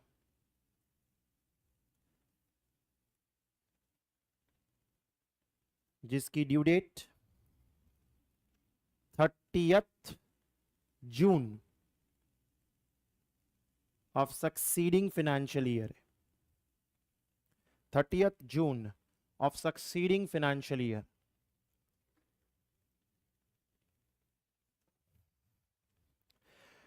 लास्ट ईयर तक ये 30 अप्रैल हुआ करता था, ये साल 2000 24-25 से अमेंड हुआ है, साल 2024-25 से। तो ये रीसेंट अमेंडमेंट था। कई बार आप कुछ पुरानी बुक्स देख लोगे या पुराने क्वेश्चंस देख लोगे तो आपको दिखाई देगा 30 अप्रैल, तो समझ जाना ये अब अमेंड हो गया है। अब आपकी एग्जाम्स के लिए क्या रहेगा, 30 जून रहेगा। तो मैंने सक्सीडिंग फाइनेंशियल ईयर लिया, मतलब समझते हो, अगर साल 2024-25 है, साल 2024-25 था, तो अप्रैल मई जून का पेमेंट 18 जुलाई तक होगा, जुलाई अगस्त सितंबर का 18 अक्टूबर तक, अक्टूबर नवंबर दिसंबर का 18 जनवरी तक, जनवरी फरवरी मार्च का 18 अप्रैल तक।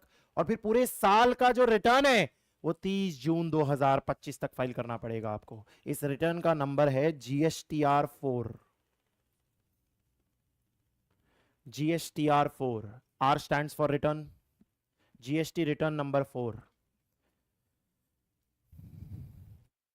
कुछ फायदे हैं, कुछ नुकसान हैं। आपको अच्छा लगे आओ, नहीं आओ मत आओ, हम कोई जबरदस्ती थोड़ी कर रहे हैं। गवर्नमेंट ये थोड़ी बोल रही है आना ही पड़ेगा तुमको, आना है आओ, नहीं आना है मत आओ। तो छोटे बिजनेसेस जिनका साइज ओकेश है, उनको क्या बोला है, भाई इधर आना है तो आ जाओ, तुम्हारा रिटर्न फाइलिंग और ये सब इजी कर देंगे। चक्कर नहीं है, कस्टमर वस्टमर से पंगे ही मत करो, आईटीसी वाईटीसी जाने दो, एक लमसम अमाउंट पे कर दो, 1 टका 1 टका 5 टका 6 टका, बात खत्म करो।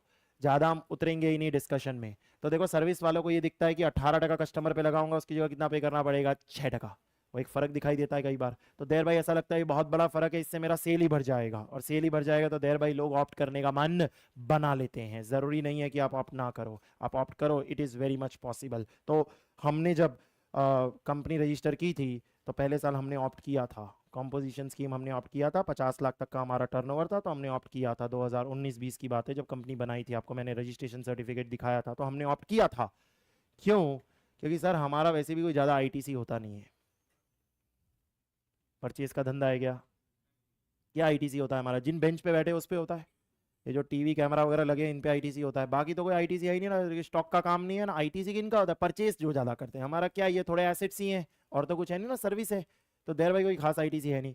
इंटर स्टेट हम कर नहीं रहे थे जब शुरू किया था, सारा हम क्या कर रहे थे, इंट्रा स्टेट फिक्स लोकेशन से ही काम करते, हमको वैसे ही टेंशन नहीं आ रही थी। और कस्टमर जो है हमारा, वो वैसे भी नहीं समझता कि ये इंक्लूसिव ऑफ जीएसटी है या एक्सक्लूसिव ऑफ जीएसटी है, तो समझ ही नहीं आता है हमारा जो कस्टमर है। तो हम इजी रखा, बोले उसको जो बोलेंगे वो तो वही देगा। जैसे आज भी आपको बोलते हैं फीस 50,000 है, तो आपको क्या लगता है, अरे वाह 50,000 है तुम्हारी फीस, 50,000 में 18 टका जीएसटी है यार, तुमको अमीर समझ रहे हो, गरीब लोग हम लोग, 18 टका जीएसटी लग रहा है उसके अंदर, वो तो सोचते ही नहीं हो तुम। सीधे कैलकुलेटर लेके बैठ जाते हो, इतने नंबर ऑफ स्टूडेंट, इतने बैच, मजा आ गया। अरे थोड़ा सही से तो निकालो, जीएसटी का कंपोनेंट तो हटाओ, 18 टका जीएसटी लगा हुआ है। तो वैसे भी नहीं समझती जनता, तो हमने बोला ले लो कॉम्पोजिशन स्कीम। तो पहला साल हम कॉम्पोजिशन स्कीम में रहे। फिर भगवान की दया से सर टर्नओवर नहीं साथ नहीं दिया, टर्नओवर नहीं छोड़ दिया हमारा साथ, तो हम वैसे ही इनएलिजिबल हो गए। तो इनएलिजिबल हो गए, तब से हम कौन सी स्कीम में ऑपरेट कर रहे हैं, रेगुलर। रेगुलर स्कीम में किस में ऑपरेट कर रहे हैं, फॉरवर्ड चार्ज मैकेनिज्म। सिंपल, इस तरीके से सिलेक्शन किया जाता है, आपको एनालिसिस करनी होती है। तो हमारे एनालिसिस में हमारे लिए बैठ रहा था, तो हमने कॉम्पोजिशन स्कीम ले लिया, अच्छा है, माथा पच्ची नहीं है, फ्लैट अमाउंट पे करो, खत्म करो बात, कोई झगड़ा ही नहीं। सीधे अपने टर्नओवर पे 6 टका लगाना था, कहाँ मुश्किल है, अपने पॉकेट से पे कर दिया, ज्यादा टेंशन ही नहीं लिया। लेकिन अगेन किसी को वो बर्डन लगे कि यार मैं क्यों पे करूं, कस्टमर से ले सकता हूं तो कस्टमर से लूंगा, तो वो कॉम्पोजिशन स्कीम ऑप्ट करने वाला नहीं। समझ में आती है बात, लॉजिकली चीजें कैसे वर्क करती है। तो आप इसके ऊपर अब जर्नल एंट्रीज पास करो, अब आपको और क्लैरिटी मिलेगी जब इसकी जर्नल एंट्री पास करोगे। क्वेश्चन नंबर 12, ये हमारी जर्नल एंट्री का लास्ट क्वेश्चन है, आप कर पाने चाहिए मुझे उम्मीद है।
एक परचेज की एंट्री है, एक सेल की एंट्री है, इतना ही दिया है।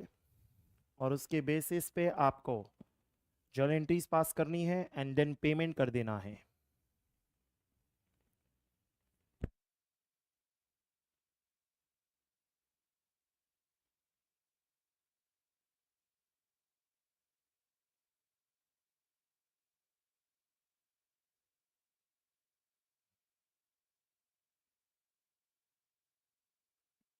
समझो ये एक क्वार्टर का दिया है, अप्रैल मई जून,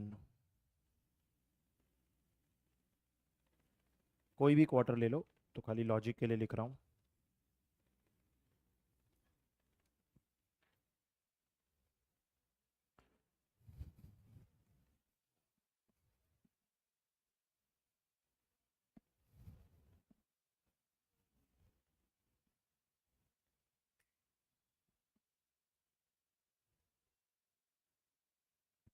attendance.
Hello.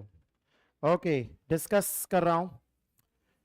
Mister A has purchased interstate from mister x of rupee 1 lakh on which IGST is 18%। कुछ नहीं लिखा होता तो हम यही मानते हैं कि 1 लाख इज एक्सक्लूडिंग GST, मतलब 1 लाख और 18 टका तो कितना हो जाएगा, 1,18,000।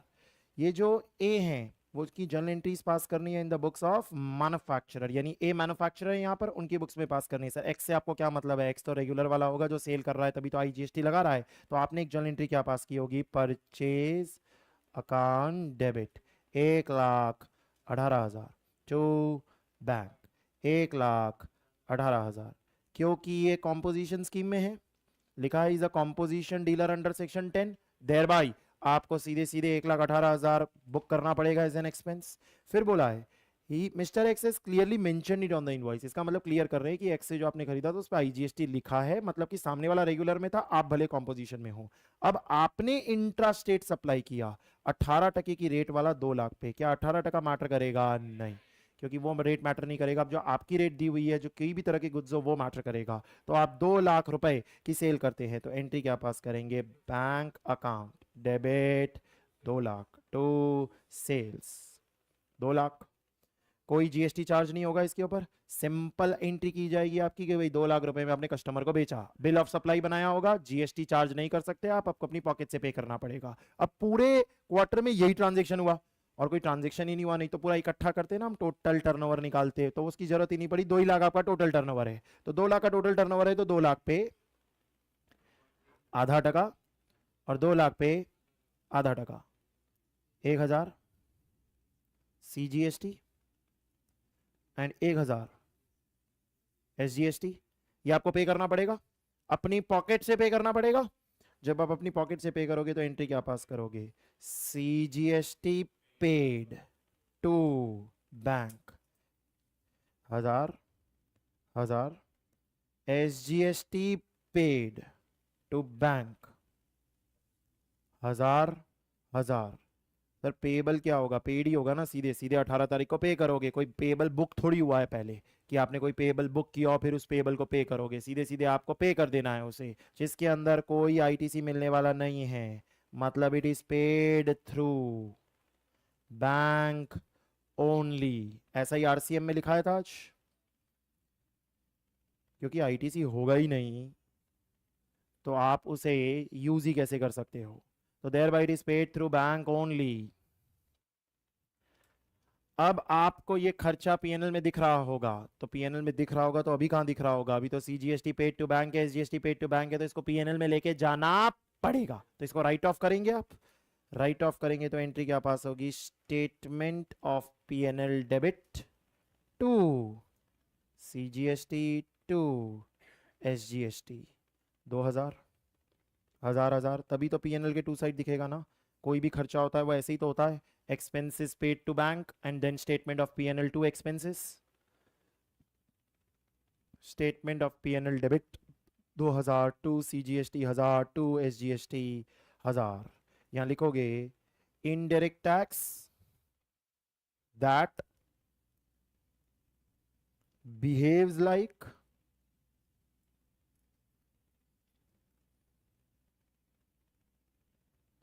direct tax, that is composition का tax। indirect tax that behaves like direct tax।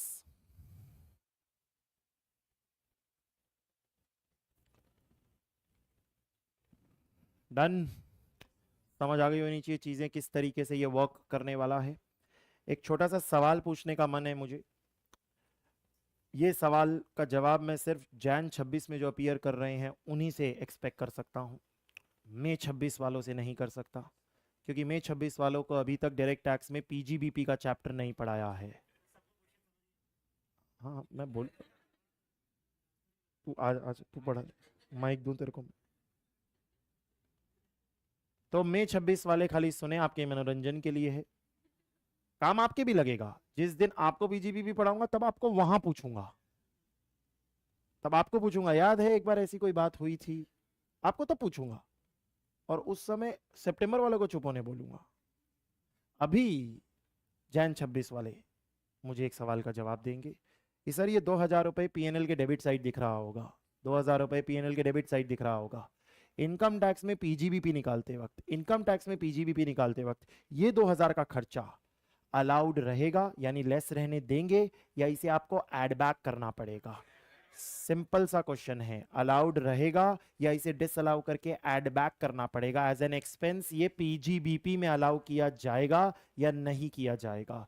जितने जन जैन 26 वाले हैं उनसे पूछ रहा हूं, कितने जन कह रहे हैं कि सर ये अलाउड रहेगा, ये अलाउड रहेगा, अलाउड रहेगा, अलाउड रहेगा, कोई दिक्कत नहीं है, अलाउड रहेगा? कितने जन कह रहे हैं सर डिसअलाउ करना पड़ेगा, इसे ऐड बैक करना पड़ेगा, डिसअलाउ करना पड़ेगा, इसे ऐड बैक करना पड़ेगा? मेजॉरिटी कह रहे हैं डिसअलाउ करना पड़ेगा, ऐड बैक करना पड़ेगा। इस क्लास में हम कभी केबीसी नहीं खेल सकते, क्योंकि अगर केबीसी में ऑडियंस पोल ले लिया तो जो कंटेस्टेंट है वो हारेगा, क्योंकि यहां मेजॉरिटी जवाब गलत आते हैं। ये एक्सपेंस अलाउड होगा, एकदम अलाउड होगा, कोई दिक्कत नहीं है। सेक्शन नंबर 37 में ये खर्चा अलाउड है। एक सेक्शन पढ़ाया जाता है 40 clause A sub clause 2 in income tax, और वहां बोला जाता है tax on profits is not allowed, this is not a tax on profit, this is a tax on value of transaction and thereby it is allowed. शर्त सिर्फ ये होती है पेड होना चाहिए, क्योंकि टैक्स है, और टैक्स जब तक पेड नहीं होता तब तक उसका डिडक्शन नहीं मिलता। तो लिख सब लें, लिखना सबको है, अलाउड इन पीजीबीपी सेक्शन 37 में 26 वाले ध्यान दें, जब पीजीबीपी पढ़ाऊंगा तो पूछूंगा, ऐसा कभी लिखा था क्या?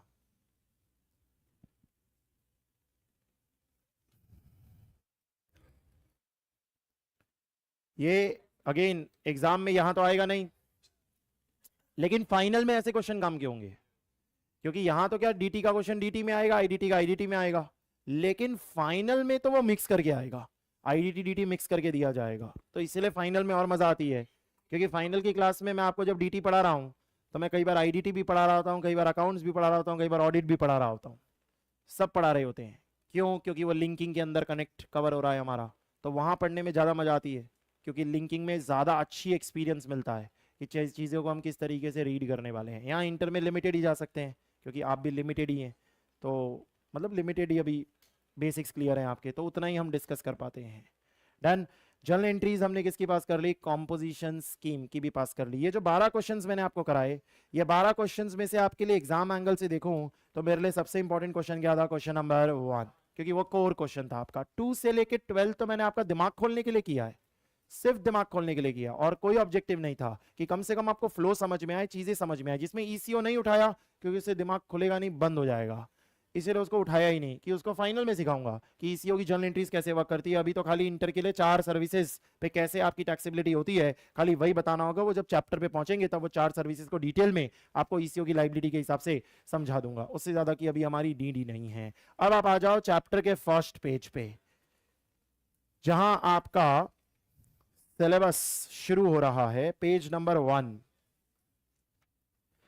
ये जो पेज नंबर 1 देख रहे हो आप, जीएसटी का चार्ट, ये आप पूरा बना चुके हो मेरे साथ। यू हैव ड्रॉन दिस, ऐसे ही बनाया था आपने, एक एक बात लिख के बनाई है। तो इस पेज में नया कुछ नहीं है, मैंने बनवाया भी आपसे इसलिए ताकि आपको खुद भी फ्लो याद हो, नहीं तो देख देख के उतना याद नहीं होता जितना अच्छे से हमने बनाया तो हमें ध्यान में रहा होगा। तो फर्स्ट पेज हमारा हो चुका है। सेकंड पेज पे आओ, सेकंड पेज पे लिखो this page is only for knowledge. मैं कुछ जगहों पे लिखूंगा रिमेंबर, कुछ जगहों पे लिखूंगा रीड, कुछ जगहों पे लिखूंगा नॉलेज। कहीं लिख रहा हूं नॉलेज मतलब खाली नॉलेज के लिए ही है, उसको रीड भी नहीं करोगे तो चलेगा, नॉलेज चाहिए तो पढ़ लेना। और रीड मतलब कि एग्जाम में आ सकता है बट सिर्फ ध्यान में रखना जरूरी है, रटना जरूरी नहीं है। रिमेंबर लिख दिया मतलब एग्जाम में आ सकता है और उसे रटना पड़ेगा, उसे याद करना पड़ेगा आपको। तो यहां नॉलेज लिखा है, जिसके अंदर देखो ये सफर था जीएसटी लागू होने का। केलकर टास्क फोर्स 2004 में बनाई गई थी, जिनके फोर्स के बनने के बाद 2010 में अनाउंस किया गया कि हम इस तरीके से इसे इंप्लीमेंट करेंगे, और 2010 में सिर्फ अनाउंसमेंट ही हो पाई। संविधान अमेंड हुआ 2014 में, उसका एक बिल रखा गया जिसे फाइनली पास 2016 में किया गया। फिर एक्ट बनाए गए और एक्ट को लोकसभा में रखा गया। जो एक्ट बनाया जाता है उसको राज्यसभा में रखा ही नहीं जाता है, क्योंकि वो एक मनी बिल होता है, और मनी बिल को हम कभी राज्यसभा में नहीं रखते, सिर्फ किस में रखते हैं, लोकसभा में रखते हैं। इसीलिए सीधे लोकसभा से पास होकर उसको किसका साइन मिल गया, प्रेसिडेंट का। प्रेसिडेंट का साइन मिलते ही जीएसटी को लागू करने की बात की गई, जिसके लिए एक जीएसटी काउंसिल बनाया गया। काउंसिल बना के इसे प्रेसिडेंट का एसेंट दे के पास किया गया, और इंप्लीमेंट कब किया गया, 1 जुलाई 2017। इसे टिक करो, 1 जुलाई 2017। ये डेट ध्यान में रख सकते हो आप, याद ही होगी। अब एक चीज समझे, यहां इसके नीचे एक छोटी सी बात क्या दी है, कवरिंग अमेंडमेंट्स अप टू 30 जून 2025। ये जो आपकी बुक बनाई गई है ये 30 जून तक के ही अपडेट्स कवर करती है। इसके बाद जो अपडेट्स आएंगे वो इसमें कवर नहीं होती। तो जो बच्चे जैन में एग्जाम दे रहे हैं उनके लिए ये बुक में सब आ चुका है, आपको इसके अलावा और कुछ पढ़ना ही नहीं है। बट जो मई में दे रहे हैं उनकी कट ऑफ डेट 30 जून नहीं है, उनकी कट ऑफ डेट क्या है, 31 अक्टूबर है। यानी कि जुलाई, अगस्त, सितंबर, अक्टूबर में जो अपडेट्स आएंगे वो मैं आपको अलग से करवाऊंगा, क्योंकि वो इस बुक में कवर्ड नहीं है। क्योंकि सर अभी अगस्त चल रहा है, हम लोग जी रहे हैं अगस्त में, तो 31 अक्टूबर तक क्या आएगा वो मेरे को क्या मालूम, तो सरकार बताएगी। तो सरकार 31 अक्टूबर तक जो भी देगी वो भी आपके सिलेबस में होगा। यानी कि आप यहां पर क्लियरली लिख लो, ये जैन 26 तक के एग्जाम को कवर करता है। जिनकी मई 26 है उनको 31/10/25 तक पढ़ना है। इतना बता देता हूं आपको, जुलाई में कुछ नहीं हुआ है और अगस्त में भी अभी तक कुछ नहीं हुआ है। यानी अभी तक कोई अमेंडमेंट नहीं आया है, ना जुलाई में ना अगस्त में। और अगस्त में मीटिंग प्लान्ड है, मीटिंग ही प्लान्ड है, जिसका भी अभी तक कुछ नक्की नहीं है। मीटिंग हो जाने से भी कुछ नहीं होगा। मीटिंग जब बोलेगी कि इस दिन से इंप्लीमेंट होगा तो उस दिन से होगा। तो जिस भी दिन मीटिंग हो रही हो उस दिन मई 26 वाले खाली इतनी प्रार्थना करते रहें कि जो लागू हो वो 31 अक्टूबर के बाद हो, तो आपने सब कर लिया होगा। अगर कुछ भी 31 अक्टूबर के पहले लागू हो गया तो मुझे एक छोटा सा आपको 1 घंटे का लेक्चर लेना पड़ेगा, जिसमें मैं सिर्फ अपडेट बता दूंगा आपको। और वो अलग से पढ़ना अच्छा भी होता है, क्योंकि जो एकदम न्यू आया होता है उसके एग्जाम में आने के चांसेस ज्यादा होते हैं। जैसे कि अभी यहाँ पर मैं कुछ चीजें एकदम पिछले 2-3 महीने में आई है, अप्रैल में, जून में, वो आपको ज्यादा हाईलाइट करके बताऊंगा कि ये अप्रैल में, जून में ही आई है। जैसे अभी आपको कॉम्पोजिशन स्कीम का रिटर्न बताया, तो बताया ना लास्ट ईयर तक 30 अप्रैल होता था, अब क्या कर दिया गया 30 जून। तो ये 6 महीने पहले ही हुआ है, पहले ऐसा नहीं होता था, तो ये रिसेंटली हुआ है, तो इसलिए मैंने आपको हाईलाइट किया। ऐसी हाईलाइटिंग करूंगा मैं स्पेसिफिकली जो भी आपके रिसेंट अपडेट्स होंगे। इसके बाद में बोला गया extra supplement will cover few more amendment. समझ गए ना तुम, ये मई 26 वालों के लिए रिलेवेंट है। जैन 26 का हो गया, सब आ चुका है, nothing to be discussed apart from this. 160 देश इंप्लीमेंट कर चुके हैं, फ्रांस ने सबसे पहले किया था 1954 में, तो ये आपकी नॉलेज के लिए था। इसके बाद आपको चार्जिंग सेक्शंस दिए हुए हैं हर एक्ट के, आपको तो सिर्फ सीजीएसटी एक्ट और IGST एक्ट पढ़ना होता है, तो उन दोनों को सर्कल कर दो। टोटल कितने स्टेट्स होते हैं? 31। कितने यूनियन टेरिटरीज है? 5। लिखा दिया था आपको मैंने ये। इसके बाद दिया हुआ है आपको डुअल जीएसटी क्या होता है, इस पे लिखो रीड। डुअल जीएसटी पढ़ा चुका हूं। कंजम्पशन बेस्ड डेस्टिनेशन टैक्स क्या होता है? पढ़ा चुका हूं। जीएसटी पोर्टल क्या होता है? पढ़ा चुका हूं। अब इसके बाद का content I will continue in the next class. मैंने आज जो आपको कवर कराया वो अगेन बेसिक फंडामेंटल्स कवर करा दिए, रिवर्स चार्ज मैकेनिज्म के और कॉम्पोजिशन स्कीम के, कुछ नई नई बातें भी बताई, कॉम्पोजिशन स्कीम की ब्रीफिंग भी ले ली। नेक्स्ट क्लास में ये थोड़ी सी थियरी आपको खाली वॉक थ्रू करानी है जो मैं ज्यादातर पढ़ा चुका हूं, and then we can start with our window number 1। What do you mean by goods and what do you mean by service. यानी कि मैं कह सकता हूं ऑफिशियली हमारे सिलेबस की शुरुआत नेक्स्ट क्लास से होने वाली है। ये जो 5 लेक्चर्स थे ये आपका वार्म अप मटेरियल हो गया, 4 लेक्चर्स थे वो आपका वार्म अप मटेरियल हो गया, जो बैकग्राउंड हम कवर कर रहे थे। Okay, will continue this.